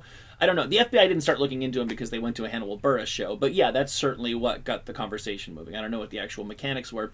I've actually found myself wondering how many more like crazy Me Too's are there. I feel like the well has run a little bit dry on stuff that happened in the past. Yeah, no, well, what I think is happening now is people are slowly getting taken down, like the Cosby, and then, but it'll go Weinstein, and there'll be other people that are losing their jobs and whatnot. The problem, I think, that happens now is the people that maybe didn't do something so bad that have, like, lost jobs. There have been people that have been accused that it got so popular that as soon as you got accused, it didn't matter if you're guilty or not, you're accused and your story's out there. Like who? Azizis. He lost his job? Is that his name? Azizus didn't lose his job. I often pray to Azizus at night that he may... Well, wait, did they not order a third season of Master of None? Do I remember hearing that? And maybe they played that off as sort of like, we were kind of alright. I don't like the guy that much. Jeremy Piven has his show. Jesus Christ is alright by me. I think he's cool. Right, yeah. Alright, so that's just Master of None season 3 still on the table. So that may have been a close call. If he doesn't get a season 3 of that, you can say that that's because of that accusation, because that show was well received, and Netflix keeps everything going. That's what I'm saying, right? So it's like there are people that but and his is proven. Okay, for now that one appears it appears that he is weathering the storm. Right. So who else? Jeremy Piven I don't like the guy, but Jeremy Piven had a big TV show on CBS that just came on. Mm-hmm. It was received well. It was going to go into a second season. He's the main star. Pulled. Right. He's been proven not guilty of anything. He's been proven... Did he go to court? No, nothing. He hasn't been proven guilty. No, not at all. So he lost his job. Do you think he's guilty of stuff? I mean, I think he's guilty of being a sleazy douchebag and like DMing random people on Instagram. Is he raping people? I don't think so. You know? Okay. Well, you can't. You just said you don't. That tells me you don't know at all. No. I'm telling you. I don't like. I'm telling you. I don't really know. I've been around the guy enough to know who he is and how he acts and what he does. Right. Is he raping people? I don't know. I wouldn't think so. Okay, I know that people, and I just ask you because I feel like you would have some buzz. I know people that know him that say he's done nothing. He's like, nah, it's like, you kind of fucked. Okay, but everybody always talks about slippery slope. Now all of a sudden anybody can accuse anybody, and that sounds okay, except is that really happening? Because so far it seems like people that we all know are guilty, and one guy who might just be a humongous fucking dick. That's what I'm saying. If he's the collateral damage, I'm comfortable with that. But I don't consider this a fucking witch hunt. If it's a bunch of fucking sexual criminals and the biggest fucking asshole in Hollywood, but that's kind of fucked. Is it though? Is it wrong? Yes. Is it so bad? Is it okay? I'll do one more. Is it wrong at all that some giant fucking Hollywood tool that just pushes chicks around and has done his whole career lost the job? Is it wrong at all? And you just said so yourself, he's a fucking tool. Yeah. So he's a fucking tool, and he's a prick to chicks, and he's bossy, and it's like, hey, look at my dick, bitch, and shit like that. I don't think he lost a gig from it. Yeah. Fuck that guy, dude. Think about look at the stories I've told in the last hour and a half. Is anybody coming at me? Is anyone? I know this. I'm not famous, but still, no one's ever said it because I don't fucking do it. Have I been a dick? Yeah, man, I'm a mood-swinging fucking asshole, and it's been out several thousand times. But if a bunch of women are saying that you're fucking weird with your dick or you push around too much, it's because you do. Yeah, no. So like you said, rape. Okay, we didn't say that. I don't remember anyone ever saying that he did that. But being a royal cocksucker, that's a believable thing. Same with the disease dude.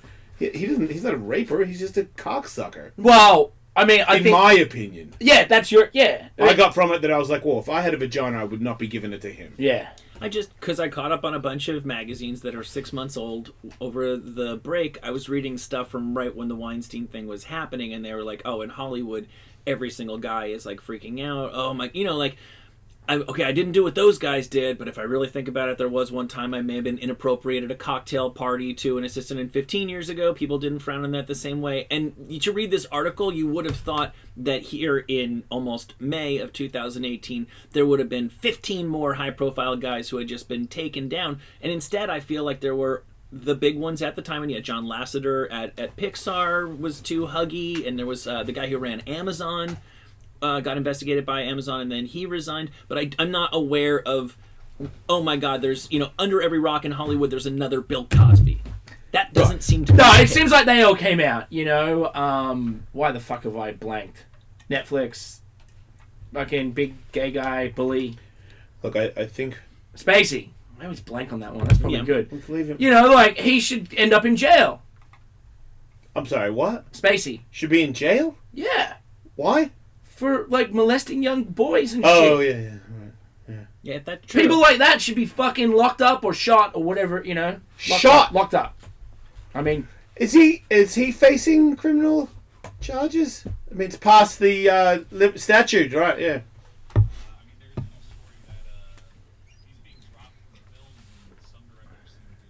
Your microphone's fucked up.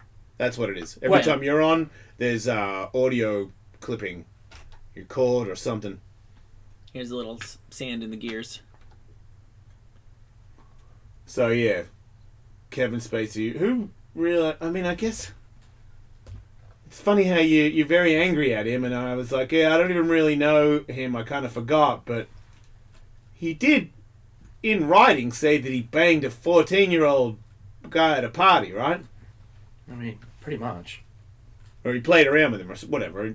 I thought, I remember him being one of these, well, your memory is not the same as my memory of that, but if I made anybody uncomfortable, I'm deeply sorry. Yeah! Okay. Well, see, the only thing there that made me less angry at him was that he was at a party where there was a 14-year-old gay boy hitting on him.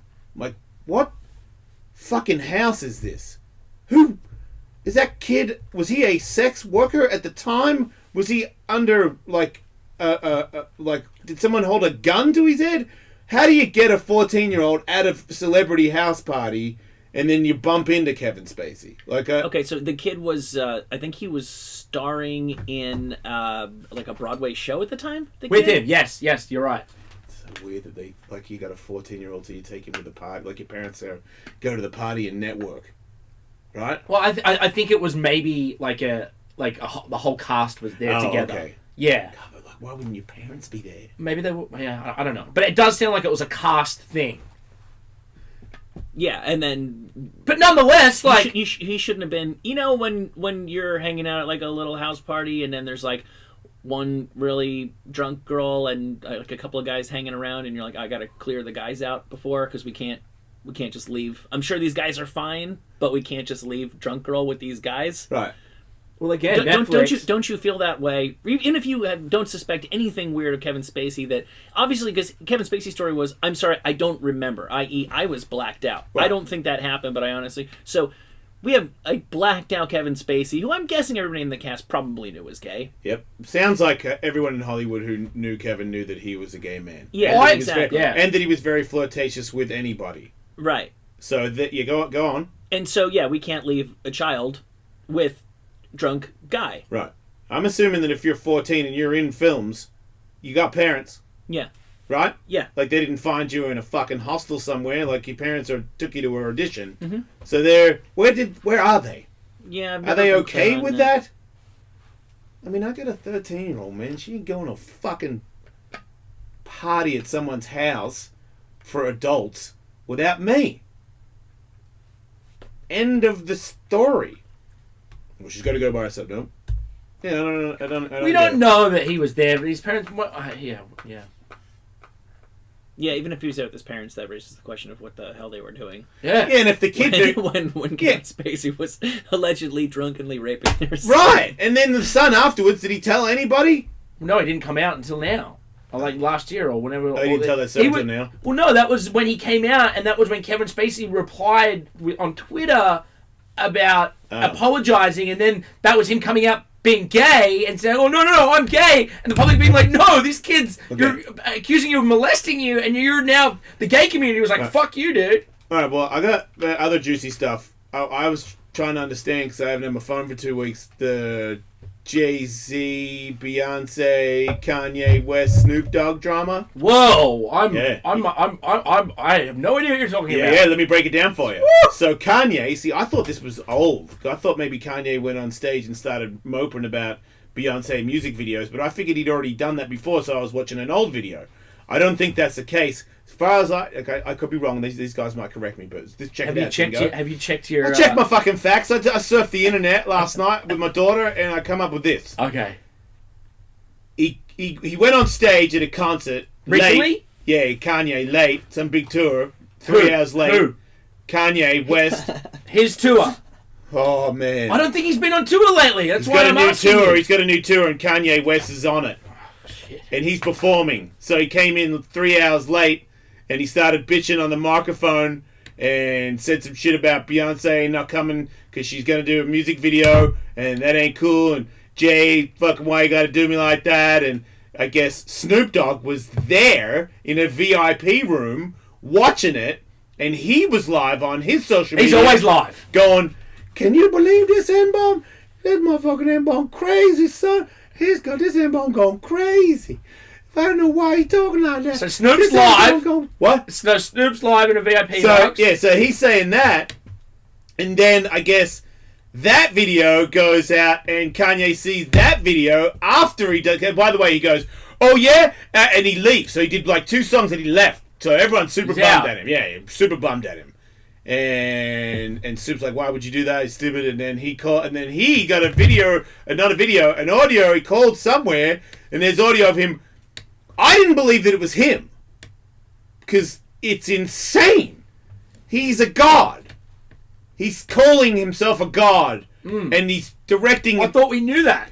He's saying threats to Snoop Dogg in a way where. How's he threaten the dog? You got the audio, Andrew? Did you give him the audio this morning? No, I mean.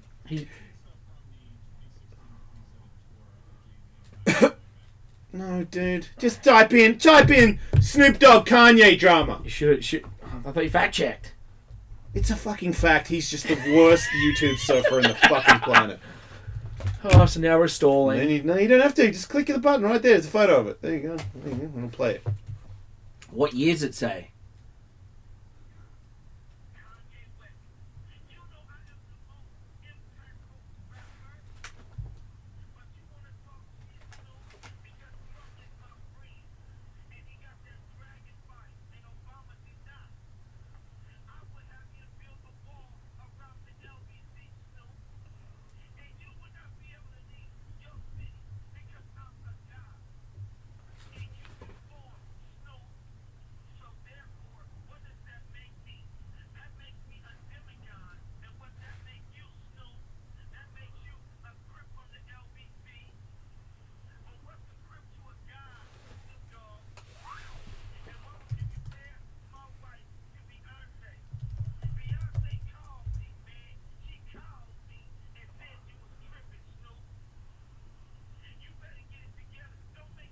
I don't think that's his voice. I know, right? It's not. That's what everybody's playing. That's not his voice. Seems like that. Seems like he would never say that he's... I mean, he would say some of those things for sure. Here's the other thing. He would say some of those things, but that is not his voice. No, wait, here's the other thing I didn't know. When I was in Mexico trying to stay off the phone while 3 women were on their fucking phones the whole time, I did catch that Kanye had now become the most hated person in America Oh, yeah. while I was in Mexico. Yeah, he flipped the switch real quick. Too. I did not know. Oh, he I went didn't know hard. why. But Him and Donnie were tweeting, and once that happened, it was with game each over. other. Oh yeah. Okay, so that I didn't have to. I didn't care enough to go that far into it, but okay, so that's why. Yeah. So we don't know. So all I know is I did the audio of Snoop. It's his face, so I know it's Snoop. Right. Yeah. Yeah, but that's not his voice. Well, that's what everybody's blasting out there. That is. But yeah, Kanye's going crazy again. Again, he's out. Well, someone just gave him his Twitter password back, so he's on fire. Okay. You know, then I saw some other thing. He'll do anything. Like, I think he's obsessed with making anybody listen. So he's going to be outrageous. He's going to continue to push the envelope. But I thought you just said he went crazy. So if he's going crazy, then it's not a game plan anymore. It's going crazy. He just happens to have new music coming out. Yeah. Oh, he does? Yeah. Oh, he's got okay. 2 albums dropping in the next month and a half or something. It's fucking boring. Okay. Sorry, I didn't know I was on vacation. No. I'm not. I'm angry at the dialogue. That's yet another reason. Every day there's a new reason for me to be like, well, I guess I'm just off of social media. Well, I just love it. Like this is done. when he goes back into it, people start retweeting and posting, and Kanye's this, that, and then like day 2, like people are not retweeting, and he's just he's saying anything to get anyone to listen. He knows. I guess I missed it, Michael. He got all into, among many other things, saying he supports Trump, and to the extent that he makes any sense at all, he seems to be saying like, I can support whoever I want. Yeah. All you guys just have to hate Trump because that's what you all do. But like, I'm not sure at any point he has ever actually given any reason why he's like, but here's what I like about Donald Trump. I think he at one point was like, man, I think he saw the fucking hat a couple of years ago and was like, if I wore a Make America Great Again hat, the internet would fucking explode. My wife can occasionally get naked and cover herself in baby oil. Nobody cares for me to do that. But if I wore a Make America Great Again, and then people are... Wait, she did that? Yeah, it was... Was that last week, Kim too? Kardashian. No. A couple years ago, it was Kim Kardashian explodes the internet, or Kim Kardashian destroy, and she put nude photos. I thought you said you're saying she did that recently. No, I'm saying it like Andrew's saying she did.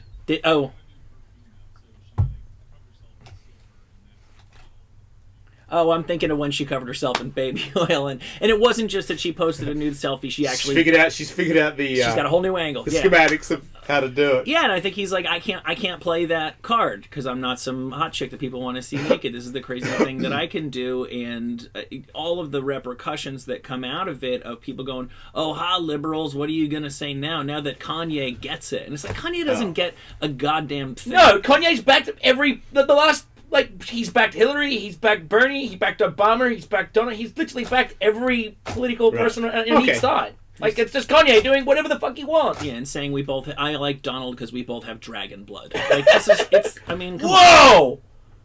On. I'm not into that.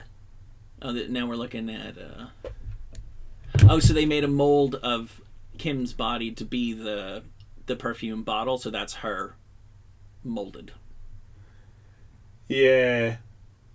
Well, yeah, it's completely meaningless. It's crazy how much. I mean, that's a lot of stuff that I didn't need to know. No, it doesn't change anything. No, it wasn't. It's funny. I was doing this to get the information, and my daughter was watching over my shoulder and everything, and she'd just go. I'm like, what? Like, not cool or cool? Because I'm trying to like get what 13-year-olds think is. I'm like, I'm watching. Kanye information is just bad for you, and she's like, and I'm like, that, like, who's Snoop or is Kanye? They're all. They don't like any of them. They're all useless. They don't like any of them. Yeah, I like that. I think they're right. I like that. And she barely knows who people are. Yeah, that's good. No, I was proud. But it's also a little. They know other internet things that I don't know about. Suck, yeah. No, I was proud of this show that we put together a big rundown of all the news of today and all of the shit that we missed in the last 2 weeks, and nobody put in Kanye's thing, and nobody put in the White House Correspondents' Dinner. It's just sorry. No, that's good. I did it because I think I see memes still, and I'm like, wait, what happened while I was on break? Did Kanye say something? Because it just seemed like people. Oh yeah, no, he popped. He had one of those. You didn't have to. All you had to say was he got an album coming out soon. And I was like, oh fuck, sorry everybody, I played into the game. Gotcha. You got me. Oops. Well, speaking of games. Oh yeah. Yeah. Oh okay. After this then. Yeah. Fuck yeah.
2 weeks.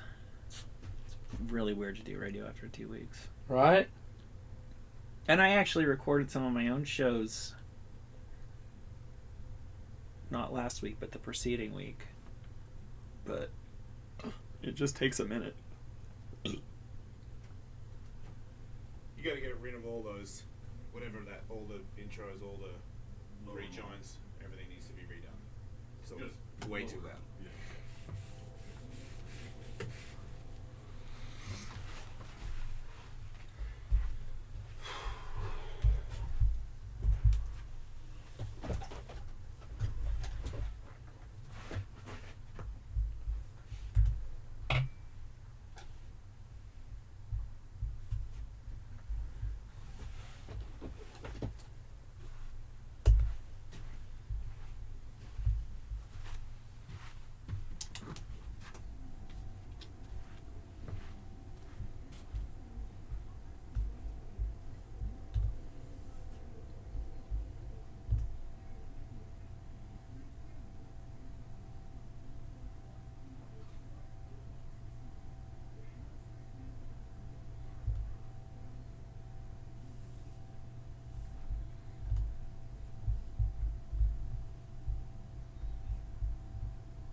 What's this? Scott Ian joins us. Just info on him. Oh shit! So I forgot. So Scotty is coming in at the end. Yeah, about 2:30. Yeah. Tough choice. Oh, can I see that?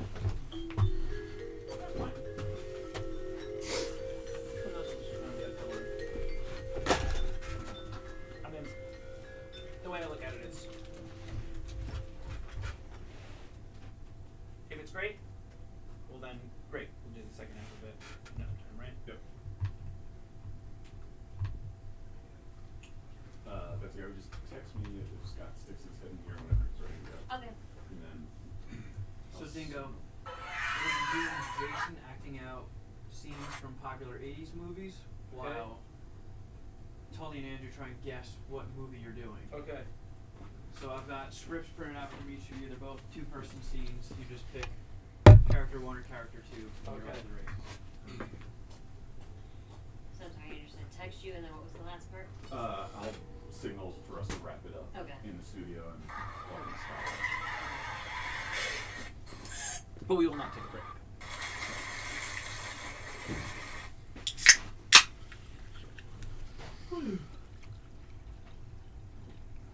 Postmates is coming, Betsy. Okay.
If you want to head in already, I'll launch the PvP and come in.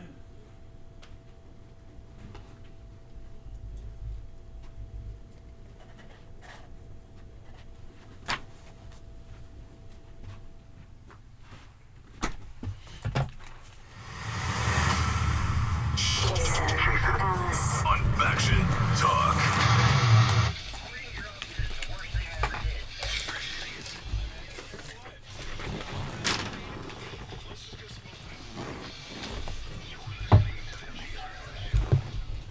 A bit of good news from over the break. It took a couple of decades, but police believe they have found a notorious serial killer. Is he real old now? Yeah. Yeah, I saw him in a wheelchair. Yeah, I understand what you're gonna do. I'm like, God damn it! He should be. He's way too fucking dead to. You know what I mean? Like, I want pain, and he's not even here to be tortured anymore. Oh, that sounds very much like Bill Cosby's reaction as well. Yeah, I feel like they're laying that shit on pretty heavy. What do you mean? He's only 72, right? Oh, okay, right. Oh, He's probably just trying to play up, oh, I'm a feeble old man, feel bad for me. you think he can walk? I think he can kill. Yeah. Oh, man. I guess I'll join you. Yeah, they used like Ancestry.com. It's pretty cool. Really? Well, yeah, they had, if I understand this correctly, they had DNA from back in the day, but they had nobody in the database who matched it, and this is from like the 70s. And this guy did crazy stuff, allegedly. He murdered a bunch of people and raped dozens of women and committed a whole bunch of burglaries. Wow. It's a really separately? like a triple threat. And he separately burgled, or did he burgle and rape? Or are we talking about like he would do burgles on the side? That's a good question. And rape and murder. He would or did he burgle a house, rape the person, and murder them? Yeah. Sorry. I did it all at once. It was a one-stop shop. See, I don't think Tully sounds like every now and then he just straight up burgled and didn't rape or kill anyone. He'd also call his victims though and like mess with them after raping them. Yeah, he was he was really terrified. What a Now I'm gonna take your stuff, man. Well, the coolest thing out of that story is I slept with Ancestry.com's daughter. Sorry, I don't know why, but what? I don't know, I didn't catch it either. The guy who made Ancestry.com. You go back to Tulum. Yeah, so they had some DNA from back in the day, and they just started some sand or something. looking for matches on Ancestry.com, and they found like a family basically where there was a match. So then they just started going through the family and going, well, did anybody from this family live in California around then? Was it a man? And eventually they found somebody who fit the profile who was part of the family tree. And then they went through his garbage and got his DNA. And they're like, that's our guy. Yeah. There's now a question of whether or not it was legal to use that website. Because, like, we did the whole 23andMe thing. I was thinking about that. And so now, if a family member of ours commits some kind of crime, police could search through that and then start to pinpoint. Yeah, our whole Look, bloodlines man, are going to have to keep their asses clean. If Aunt Ruth did the crime, Aunt Ruth's got to do the time. Yeah, I guess I still say, when you're 70, nobody, when you go to jail, I reckon you just have you get a sandwich and you get some books and shit. Well, this guy was a former cop, too, so he's probably going to get his ass whipped, double time. Do they beat, if they're 70, do you get butt fuck? Because I don't really want to butt fuck your ass if you're 70. I mean, as much as I want to humble you, you're 70, man. Yeah, those butt fuckings, those spite butt fuckings, I think they're willing to look past stuff like age, grossness. I think. Okay, you're not gay, right? But you like women, yeah? Pretty sure. Okay, great. You never know, man. Come to Studs. You might change your path.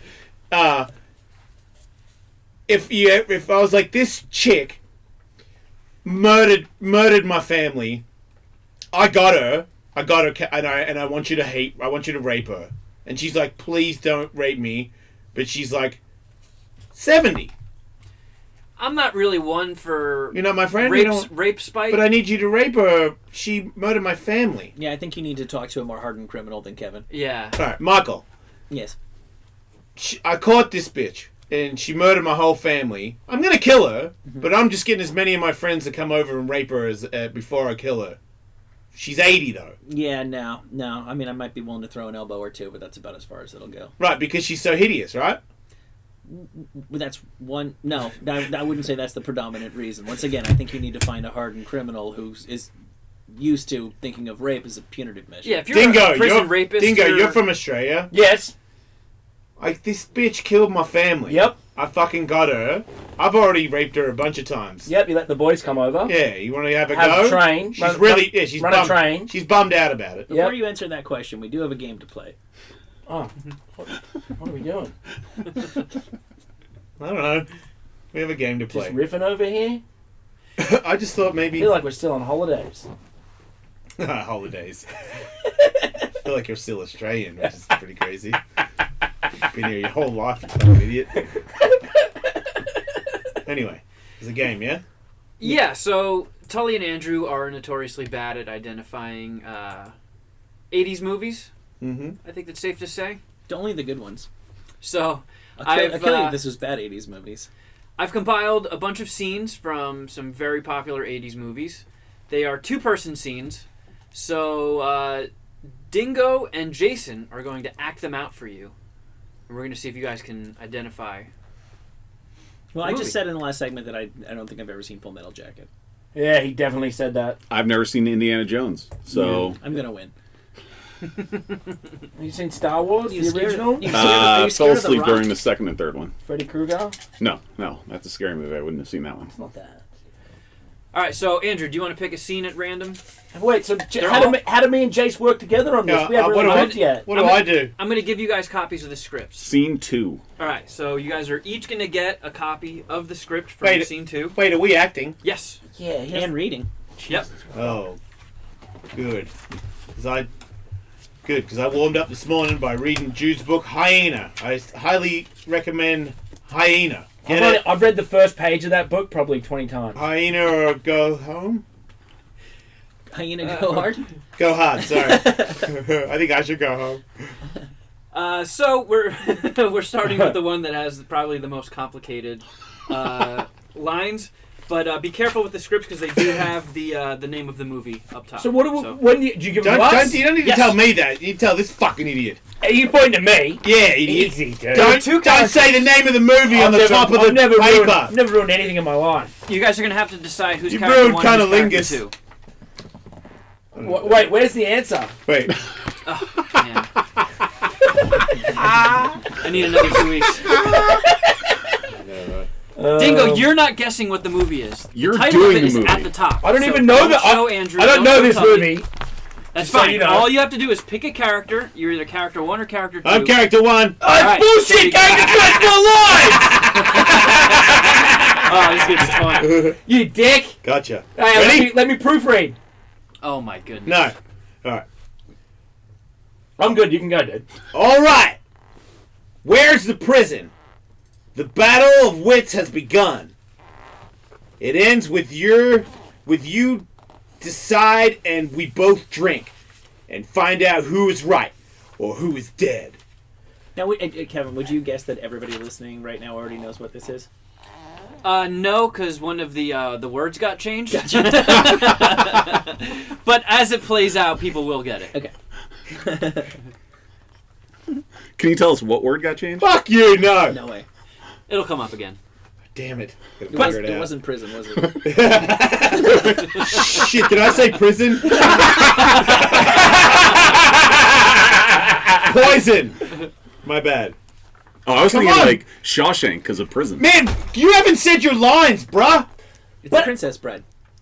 Fuck! I mean, probably All right, for the best. He got it. You didn't even... I didn't need to. That is a point for Tully. What did you want me to do there? I must have really really, would've I must have liked to- really nailed it. I've seen at least 3 scenes from that movie, and that is one of them. I've never seen it. Great scene. Are they American in it? The guy Yeah. who does that is American. I took a guess at random. He has like a real nerdy voice. I didn't know what to do. I was going to speak like a girl. Are you sure you don't want to hear Dingo's line before you answer? I mean, I do. He got. You want me to I get want it? you to hear what you were going to do, yeah. Just to see if it was going to help anybody. Andrew, But it's so simple. All I have to do is to define what I know. Hang on, I gotta start over. I don't want to do it. I'm sure this one will be way better. All right, Tully, you pick a scene this time. Okay. Gentlemen, please perform scene 1. Oh, the same one? No. Oh my god, dude. Probably a different movie, Dingo. Okay, good. Like I said, I've only seen a couple scenes from Princess Bride, so Never saw it. It wouldn't be a guarantee that I could guess it a second time. What's Princess Bride again? Andre the Giant's in it, right? Oh, shit. Wait, I thought he died. That's like the one movie he was in? No, he was in lots of movies. He was an actor. He from used to the get 80s. paid to act. And they said he sucked at acting. Yeah, Andrew. But he was a real life giant. They didn't have CGI back then, Andrew. Yeah, Andrew. I mean, he was a real life professional wrestler and athlete. That's what I think of him. He was one of the most famous athletes of all time. He You are was. correct. Yes. Yeah, you should be fucking proud of that. Despite having never actually been an athlete. Hey, I'm C1. All right, go. Johnny! 4 weeks, 20 papers. That's $2 plus tip. Gee, Johnny! I don't have a dime. Sorry! Don't ask for a dime. $2. Well, it's funny! See? My mom had to leave early to take my brother to school and my dad to work us. $2 cash. See, the problem here is that my little brother this morning got his arm caught in the microwave and my grandmother dropped acid and she freaked out and hijacked a school bus full of penguins. Some kind of family crisis to come back later. Great. The funny thing is that Dingo is actually not doing a bad version of Jason's character. You fucking know this? Yeah. Is it The Sure Thing? Nah, mate. Bill and Ted's Excellent It's Adventure? not Say Anything. Nah, mate. Nope. It's a Cusack movie. You're circling. You're Yeah, I know, circling it's the Cusack. carriage. It's one of the Cusacks. Better Off Dead. Yay! There you go. Yeah, that's the shit I watch. Michael This would be is better fucking... if Michael wasn't here, because Andrew, me and Dingo can just. I don't think I've never heard anything we're saying it wrong.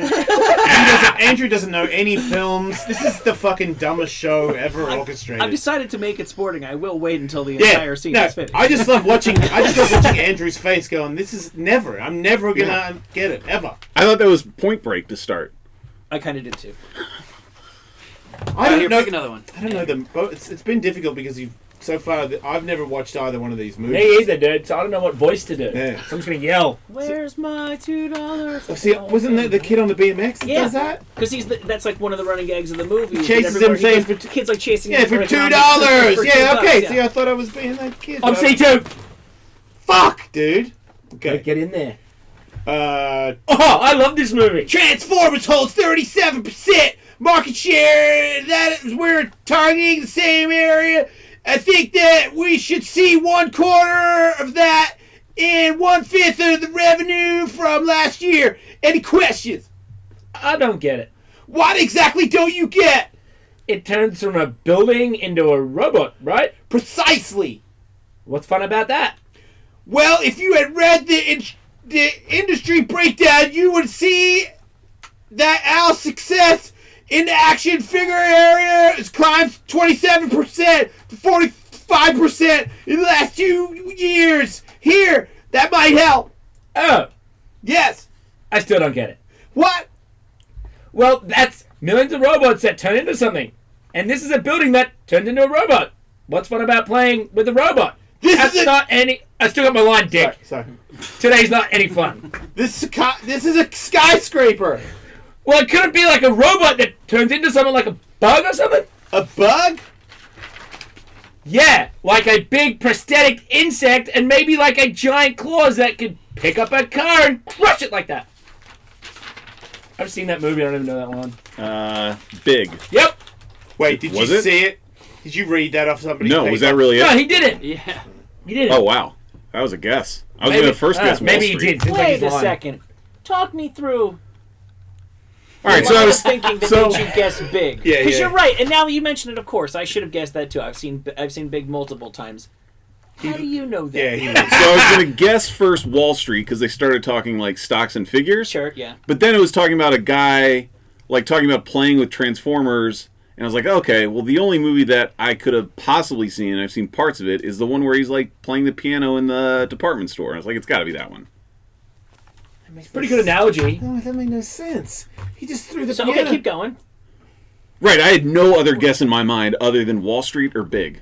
That's weird. All right, I'll have to take your word for it. And you've never seen Big in its entirety? No. Oh, maybe he's lying. Yeah, I think he's lying. Yeah. How the fuck would I have gotten I that? think maybe you just don't. No, how did you get that? Yeah! Because all you know It is doesn't the make one where sense. He plays saw it. piano with his feet. Well, it sounded like a... I didn't say anything about anybody playing piano. Yeah, I did not Right. talk about piano. My actor over there fucking cut into my lines. Well, they were such good actors that I was like, okay, it sounds like a young, impressionable kid talking to an adult about financial stuff. That's the only movie that Okay, comes to if mind I'm there. such a bad actor, you're not supposed to bring up that I stood over your line in the middle of the scene. You want to talk about bad acting? You're supposed to just roll with it, fucker. All right, you want to pick another scene? Yes. If I got to rehearse these scenes, I can tell you right now, I'd be very good at it. But I don't know what's going on, and I can't read! How many of these do we have? 10. What are we No, we don't.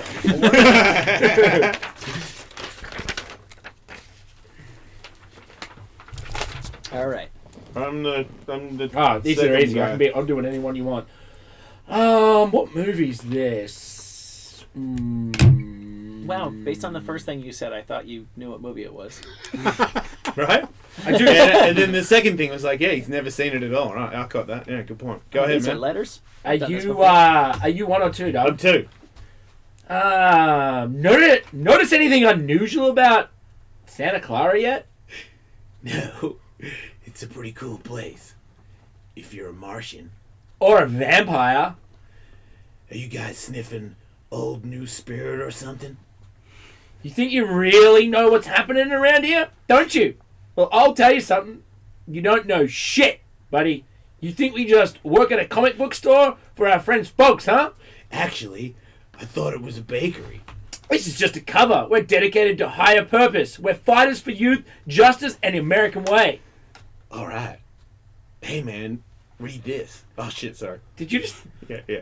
I told you, I like horror comics. Wait, you can't switch. I just kept ripping, dude. I just kept going. This is a difficult game for all parties involved. You read my one, so I read yours. I know. I kept going. Anybody who knows this should be able to I know, guess it right? at this point. That's enough. Andrew. I got nothing. Oh, You know it? wait, he Not might even a not. He shot might in the not. I just realized he might not have watched it because it's scary. It's not that scary, but it's scary. I mean, enough to I've make got- him not watch it. A guess that I don't think is correct. Go ahead. Dawn of the Dead? No, I did. Have you Noted seen vampire Dawn of the Dead? Well, all right, whatever. Have you seen it? I don't think so. What do you mean you I don't think think so? I think I'm thinking of the wrong movie. There was like a. It's not a vampire movie. Is it the movie with George Clooney and Salma Hayek? No.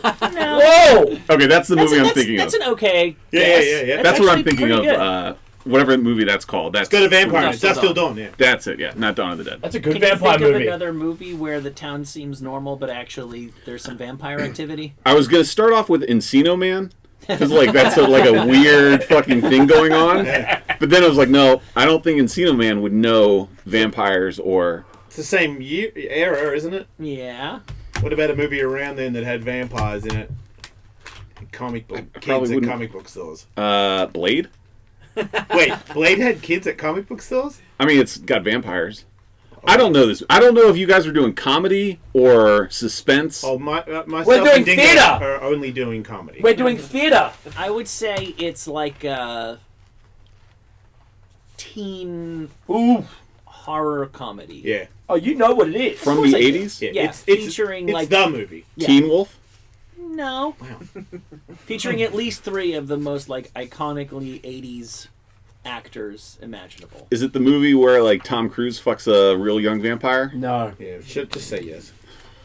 That's Interview with the Vampire. Okay, there's Right. 2 guys in Okay. this movie Yeah. who were very big stars at the time who have the same first name. I don't think that's gonna help me. Wow. Brad? What about What's his... It's a bunch of guys that turn into vampires and try to take over this town, and there's these 2 kids that are in a comic book thing. Who have the same name. in real Same life. name. One of them's been on the show. And Can you tell me their name? Nope. Corey. One of them's been on the show. Is it so? It's Corey Feldman and Corey Haim, whatever his name is. I don't know the movie. I mean, No, yeah. but you still don't have the movie. You still don't have the movie. Goonies? What about maggots, Michael? You're eating maggots. Oh, nothing. That rings no bells. What about biscotti? I mean, that's a cookie. Spaghetti. Sorry, I'm talking about 2 movies. Initials of the title are LB. Long Beach. Jesus fucking Christ. That movie was great. The vampire movie, Long Beach. Lair of Oh my bats. I don't know. The first word.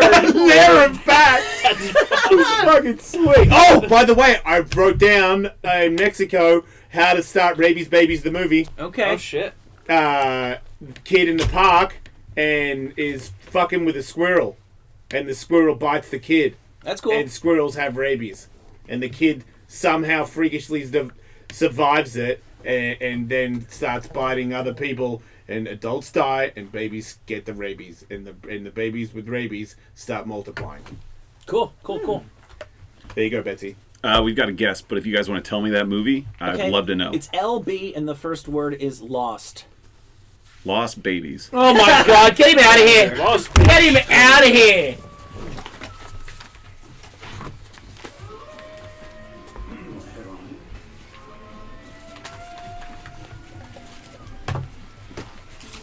Hi. Oh, this is a change of scenery. Yeah. Scott Ian, welcome back. Thank you. He was in the green room, so I was like, "What the fuck, man? You ain't come in here if you got time." So he's in here. I come here for the free water. Yeah, they got good salsa. Recommend salsa? it highly. I say the wrong word.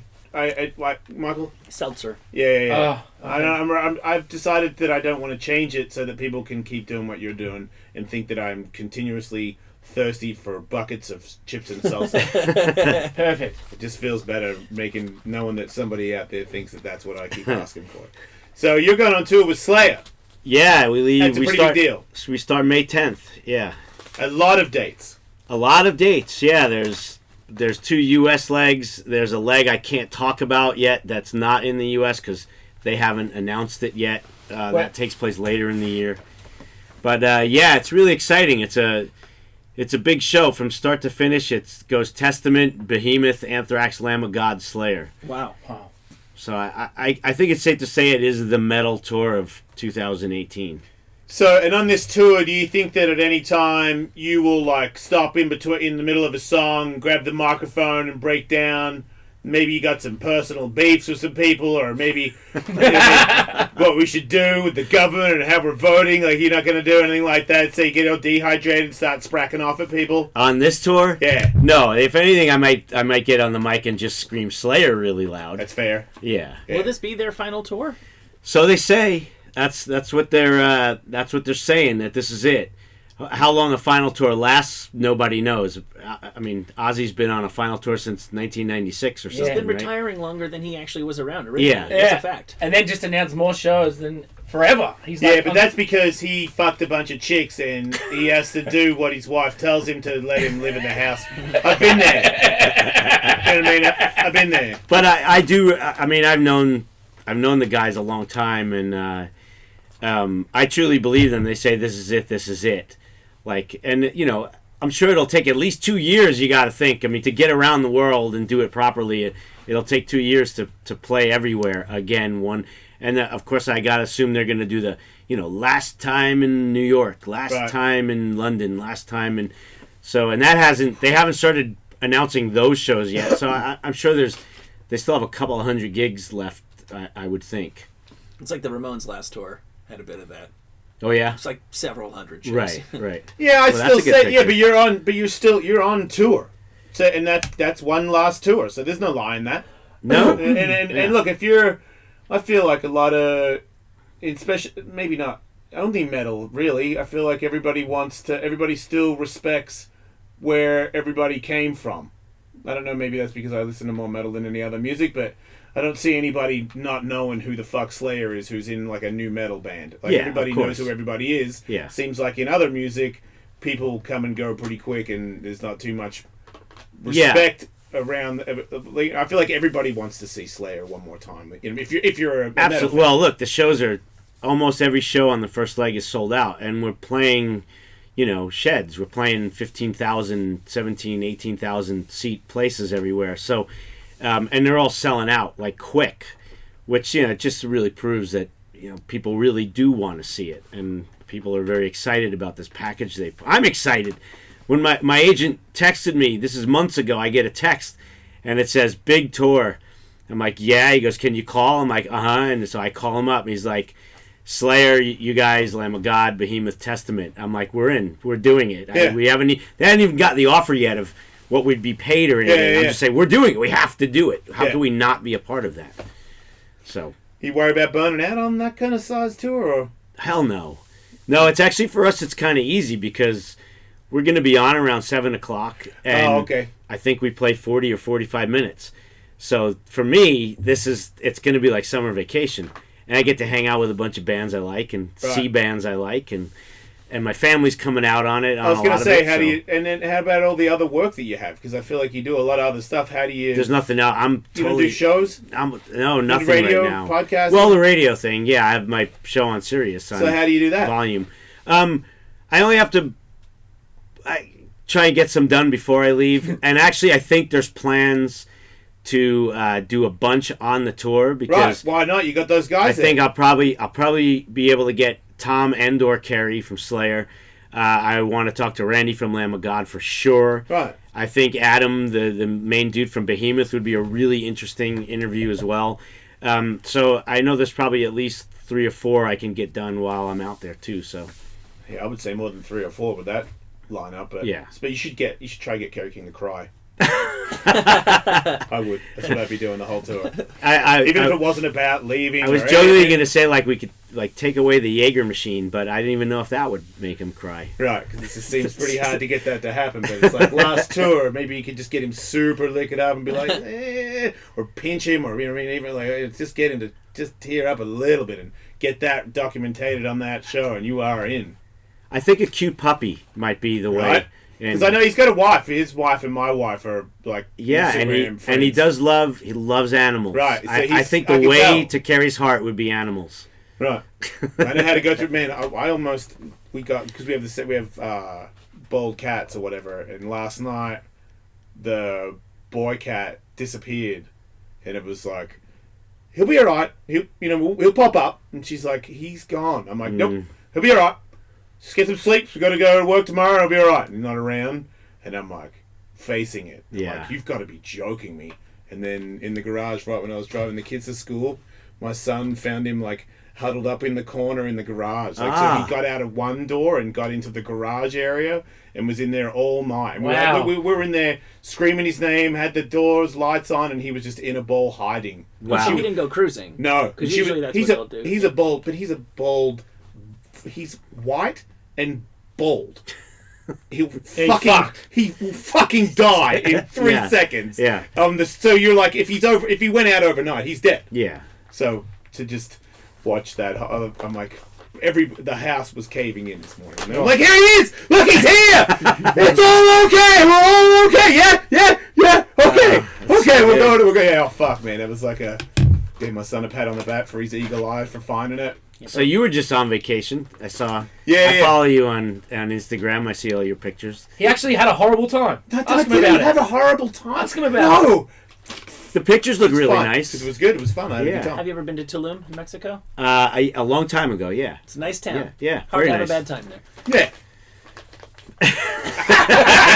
We'll just leave it at that. I'll go with the Instagram, vibe of your. I thought you had a great time too. Yeah. I did have a great time. Yeah, apparently not.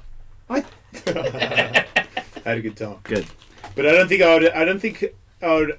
I feel like you would have had a better time. I feel like you're better at going around on the road because that's your job, and I lost touch of traveling, and I don't operate that well anymore. It's sort of a little bit. It's like it's difficult to get around. I'm used to routines. I think. Radio sure. No, I get it. Has nailed my feet to the floor. I don't know if when I used to think like being in a plane and going everywhere every day was normal shit. Throw one bag, put another one, and go. Yeah.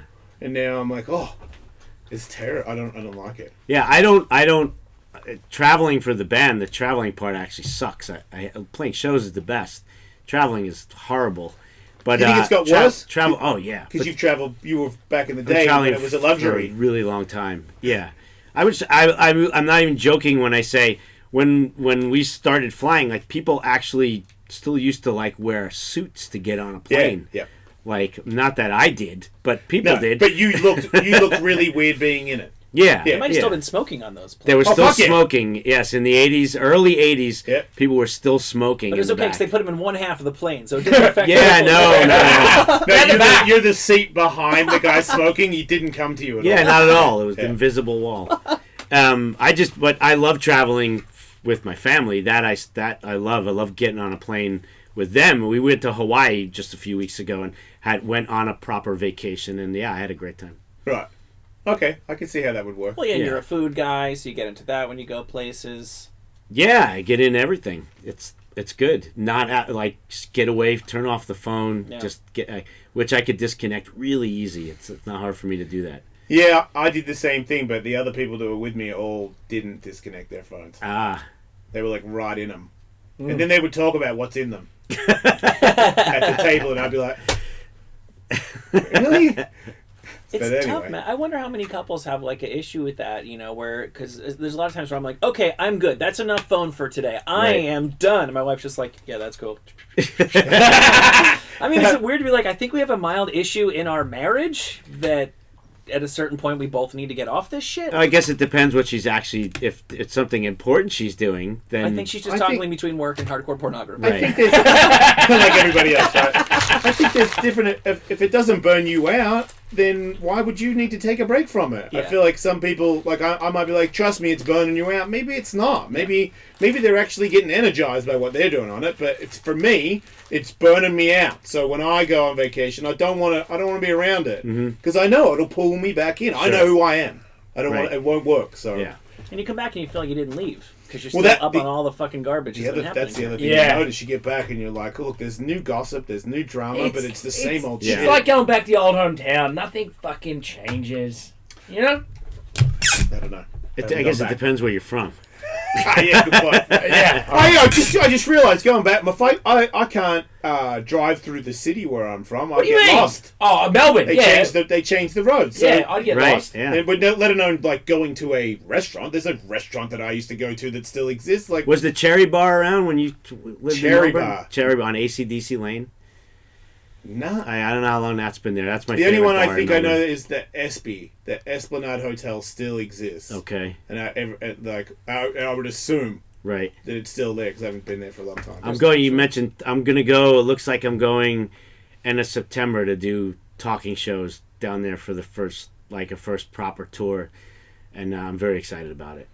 Is that in the middle of the Slayer tour? Or no, Slayer. We do 2 U.S. legs. We finish up in August. Okay. And then in September I have some time. I'm gonna pop down there for a week and do these shows, and looks like it anyway. Fingers crossed it's all gonna happen. Australia loves you, right? Yeah, and I got to do a talking show or two when we were down there in 2012, and it went great. Like the crowds were amazing, so I would get to do more cities this time. It's weird when you say a talking show because you're not doing stand up. No, but it's funny stories, right? And you get laughs. But you don't label it stand because I feel like I'm like everybody lately is like you're a podcaster or you're a radio and you're stand up as well. Like they're all blending into this one thing. I just look at it as that I'm not actually writing jokes.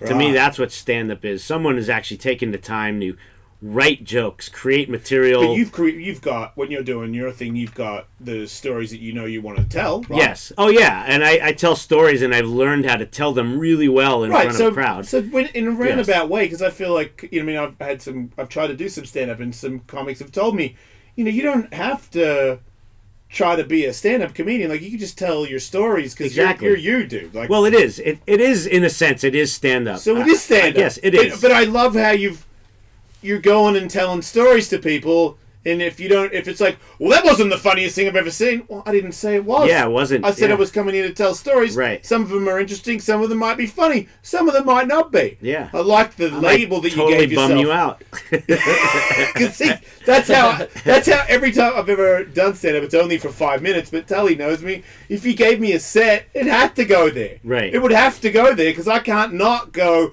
Well, this one time, it's going to set me up for the joke. Is the darkest shit that's ever happened. Yeah, exactly. So you do go there as well, then? Yeah, I do sometimes. I actually did what I would consider proper stand-up one time. My friends, Brendan Small and Steve Agee. Anyway, Brendan had that show Metalocalypse. Death Clock. They do a monthly show where it's music and comedy.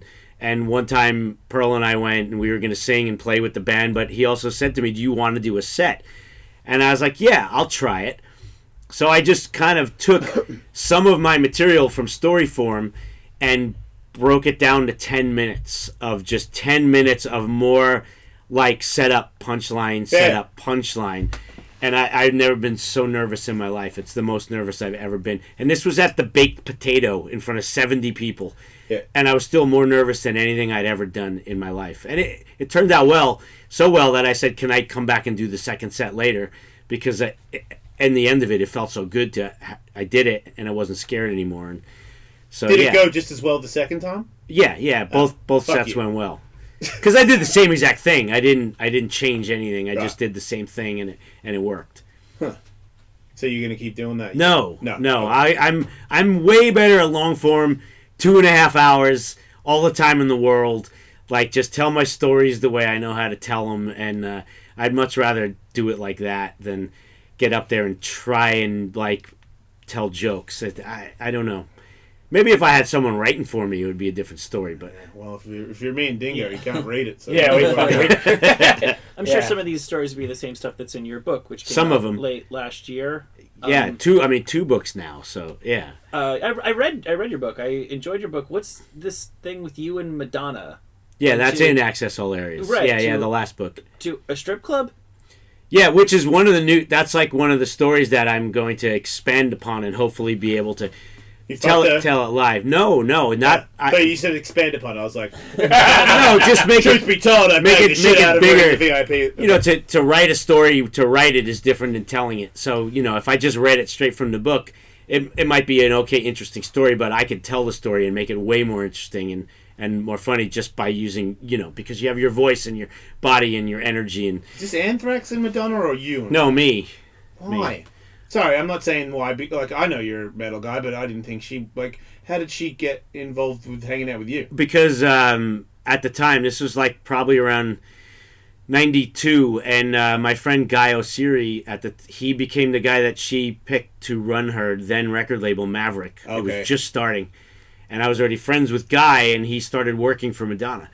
And so one night in New York, he was in town, and he's like, hey, what are you doing tonight? I'm like, what are we doing tonight? And he's like, we could pick her up at 6 and we'll go to dinner and blah blah blah. And then the plan is to go see Rage Against the Machine down at the Limelight, and Rage wasn't even signed yet. They were trying to sign Rage Against the Machine, and I'm like, pick who up, you know? And he said Madonna, and I'm like, oh yeah, whatever, I'm in, you know. And I was a fan. I'd been a fan since the early '80s. I love pop music, and I thought she was hot. So yeah. Makes sense. So yeah, we had this unbelievably cool evening out where we went to dinner, and then from dinner we transitioned to Flash Dancers on Broadway because she overheard Guy and I talking about this ad we saw in the New York Post. There was some lady there with like 50 triple K, those ridiculous boobs, and she said, "What are you guys talking about?" We're like, this lady with really big tits, and I want to go. So then we went to the strip club with Madonna. But if you're interested in picking up strippers, don't go to the strip club with Madonna, because the strippers are only interested in Madonna. Yeah. It was literally like the line at the mall to see Santa Claus.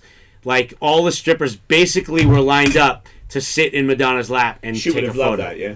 Which, yeah, she was great. The whole thing was great. Was she being a people person, or was she being a stuck-up? She's a total people person. Okay. I was one of those super nervous moments in my life, standing outside of her apartment door, knowing that Madonna's going to open the door. And I had been a fan for a really long time. Yeah. So I was a little nervous. Yeah. And when she opened the door, she was wearing a completely sheer top, totally see-through, just boobs. Yep. Boobs right there. Yep. And how do you not, your eyes, of course, you start... But in my brain, I'm like, look in her eyes, look in her eyes, look in her eyes. And, fuck that. She wanted you to look but at you're her. looking at her boobs, and her boobs are actually, like, looking They're at really you, good, too. saying... Like, what do you think? You're fucking nuts? You're not going to stare at us? Of course you're going to stare right at us. You can't not look at us. I would. And it was awesome. The whole night was amazing. It was really a good time. 92. No, but by the end of the night, I got comfortable enough, because throughout dinner, she was questioning me about, bands, and because they're starting a label, and the guy wants to sign metal bands. And how comfortable did you get? Just comfortable enough and drunk enough that at some point halfway through Rage Against the Machine, I actually started to think, is there any way I could possibly, how do I go back to Madonna's house with Madonna? It's going through the head. You fish hook her. Yeah, how do I around the back of the neck, the left hand. Double fish hook from behind. And, you're talking about it. You yank it. Yeah, a dude with zero game at all and no idea how to make anything like that happen.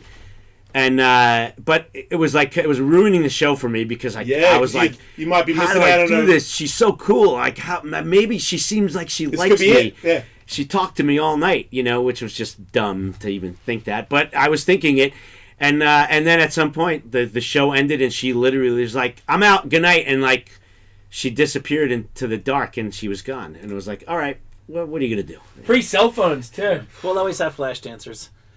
But another little tidbit to that. So, cut to, I don't know, maybe it was not that long after that. At a couple months later, outside the back of Roseland, which used to be a venue in New York City, I had gone to see Rancid, and Guy was there as well. And I'm standing outside in the back talking to some friends, and I hear someone calling my name from down the street. Mm-hmm. And it's your old friend Madonna. Right, but I hadn't looked yet, because I generally don't turn around when people call my name in the middle of the street. And some of my friends who were standing there, they could see over my shoulder, and they're like, "Dude, Madonna's calling." Yeah, and they're like, "Dude." And I turn around and I say, "It's Madonna." So of course I she try have and a top on? I play it cool. Yeah, she did. I try and play it cool. She's standing like leaning out of a limousine. Yeah. So I just kind of play it cool, and I turn back around and continue my conversation. And my friends are like, Madonna's calling you. And I'm like, it's cool. I should, she can wait. Meanwhile, I'm like, oh my God, Madonna's calling me in front of my friends. Nice. Right? Playing it cool. Nice. Yeah. Yeah. You really stepped it up. So finally, I'm like, all right, maybe I should go see what she wants, right? Yeah. I go walking over, and what's up, bitch? And I walk up, and she literally I'm actually thinking how do I greet Madonna? I haven't seen her in a while. She got out of the car. And do we shake hands? Do we hug? What do yeah, what do we hug. do? Finger. And no, she literally leans in, hug, full on kiss on the lips. Woo! She takes me by the hand and walks me into the limousine. That's right. And what my friends in my brain, I'm thinking, holy crap! I hope they all saw that. Yeah. Right. And if I saw that, I'm like, he fucked her. As I'm getting in the limo, well, that's what I'm thinking. Holy cow! What the fuck is going on here? But then I get in the limo, and Ron Delsner, who is big big time promoter in New York City. Had been promoting shows since like the 1960s. He's in the back of the car. Hi, Scott. How are you? Nice to see you again. And I'm like, hey, Ron, how's it going? Like, Cock Block by Ron. Yeah, hey, Cock Block, yeah. So we hung out and we talked for 15 minutes, and then I got, all right, good night. And I got out, and all my friends, of course, are still waiting there. And I just kind of walked up, just like, shrugged my shoulders. That's life when you're in Anthrax, baby. Didn't say a word. Deal with it. I back that. And then you punched Michael Stipe? What? Wait, who's Michael Stipe? The REM. The REM.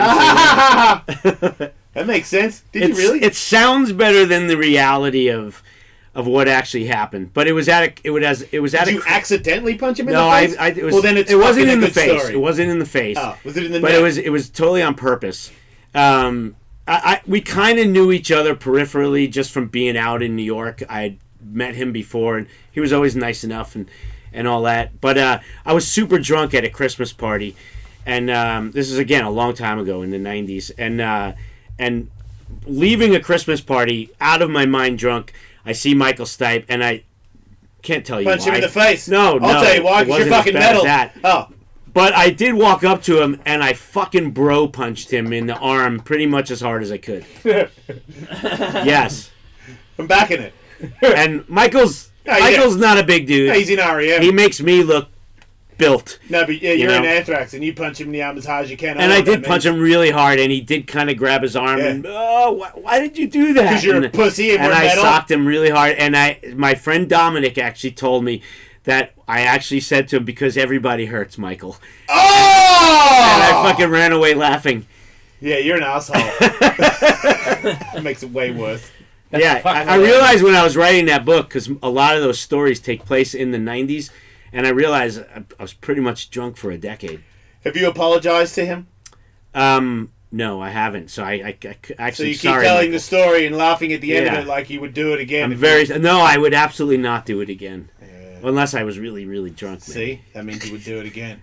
Who knows? Michael might be have been training. Might be a since nice then. guy. He's a really nice guy. Oh. Actually, that's why after the fact, it was Christmas. It was a Christmas party, and I was feeling You're metal. the moment.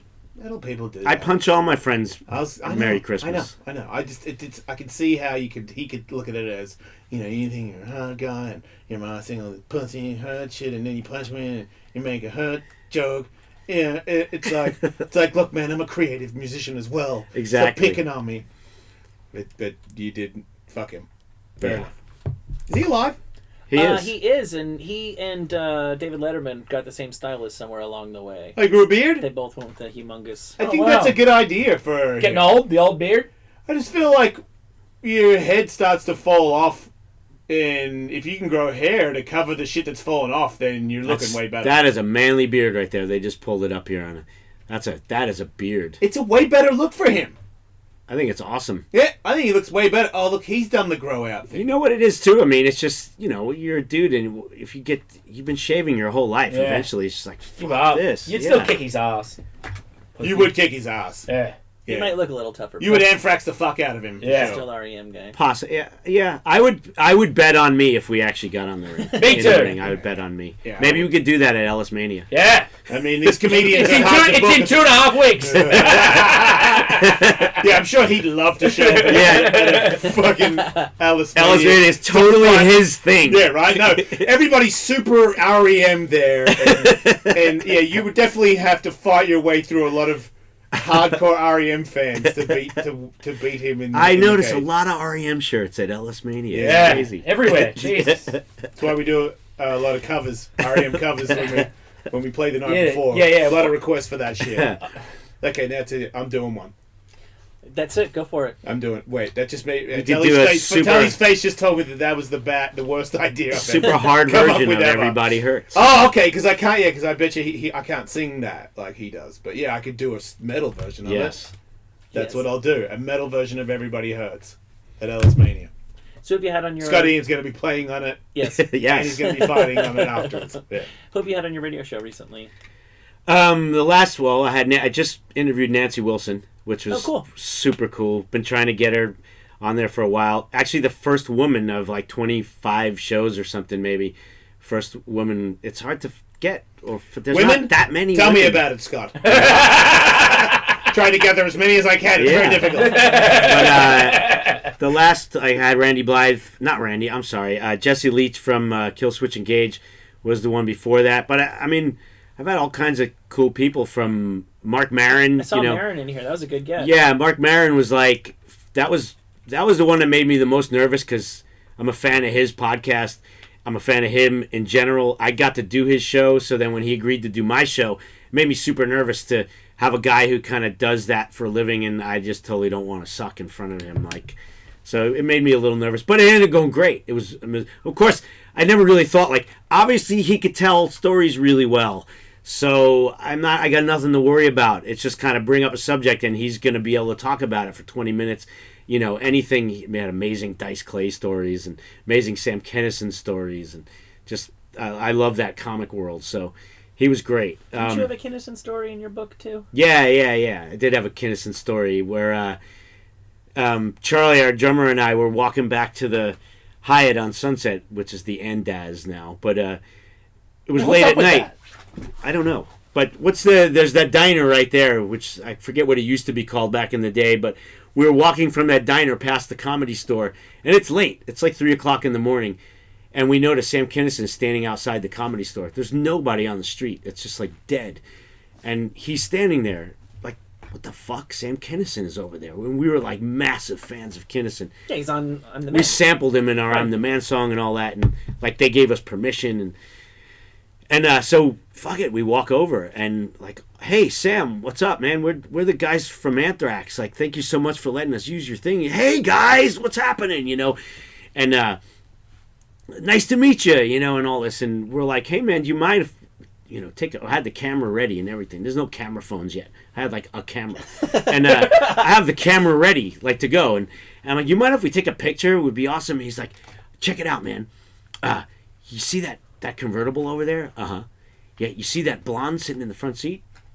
Well, I'm going to take that girl back up to the house. I'm going to fuck the shit out of her. And as soon as I come back, we could get that picture done. Cool?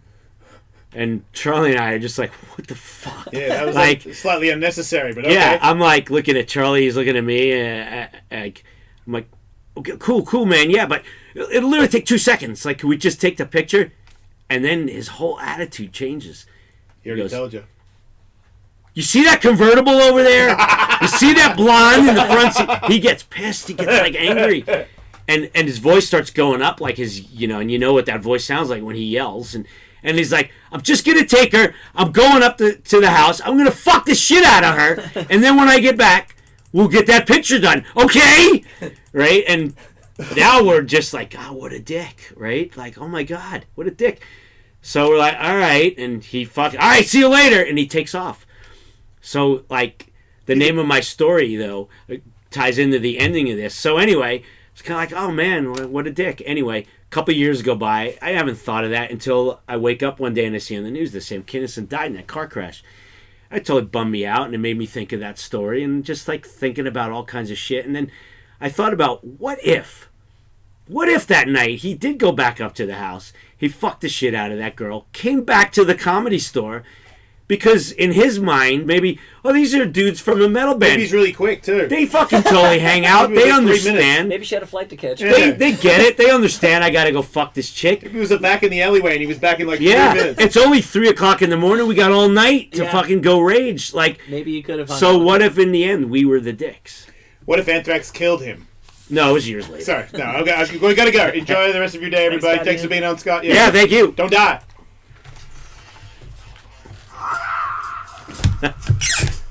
Perfect. Thanks, man. I told Mark Maron about that, and he goes, I was probably at the house with his pile of blow, waiting for him to... He goes, and he never went back to the Comedy Store, trust me. Yeah. Yeah. It seemed like he was pretty cooked.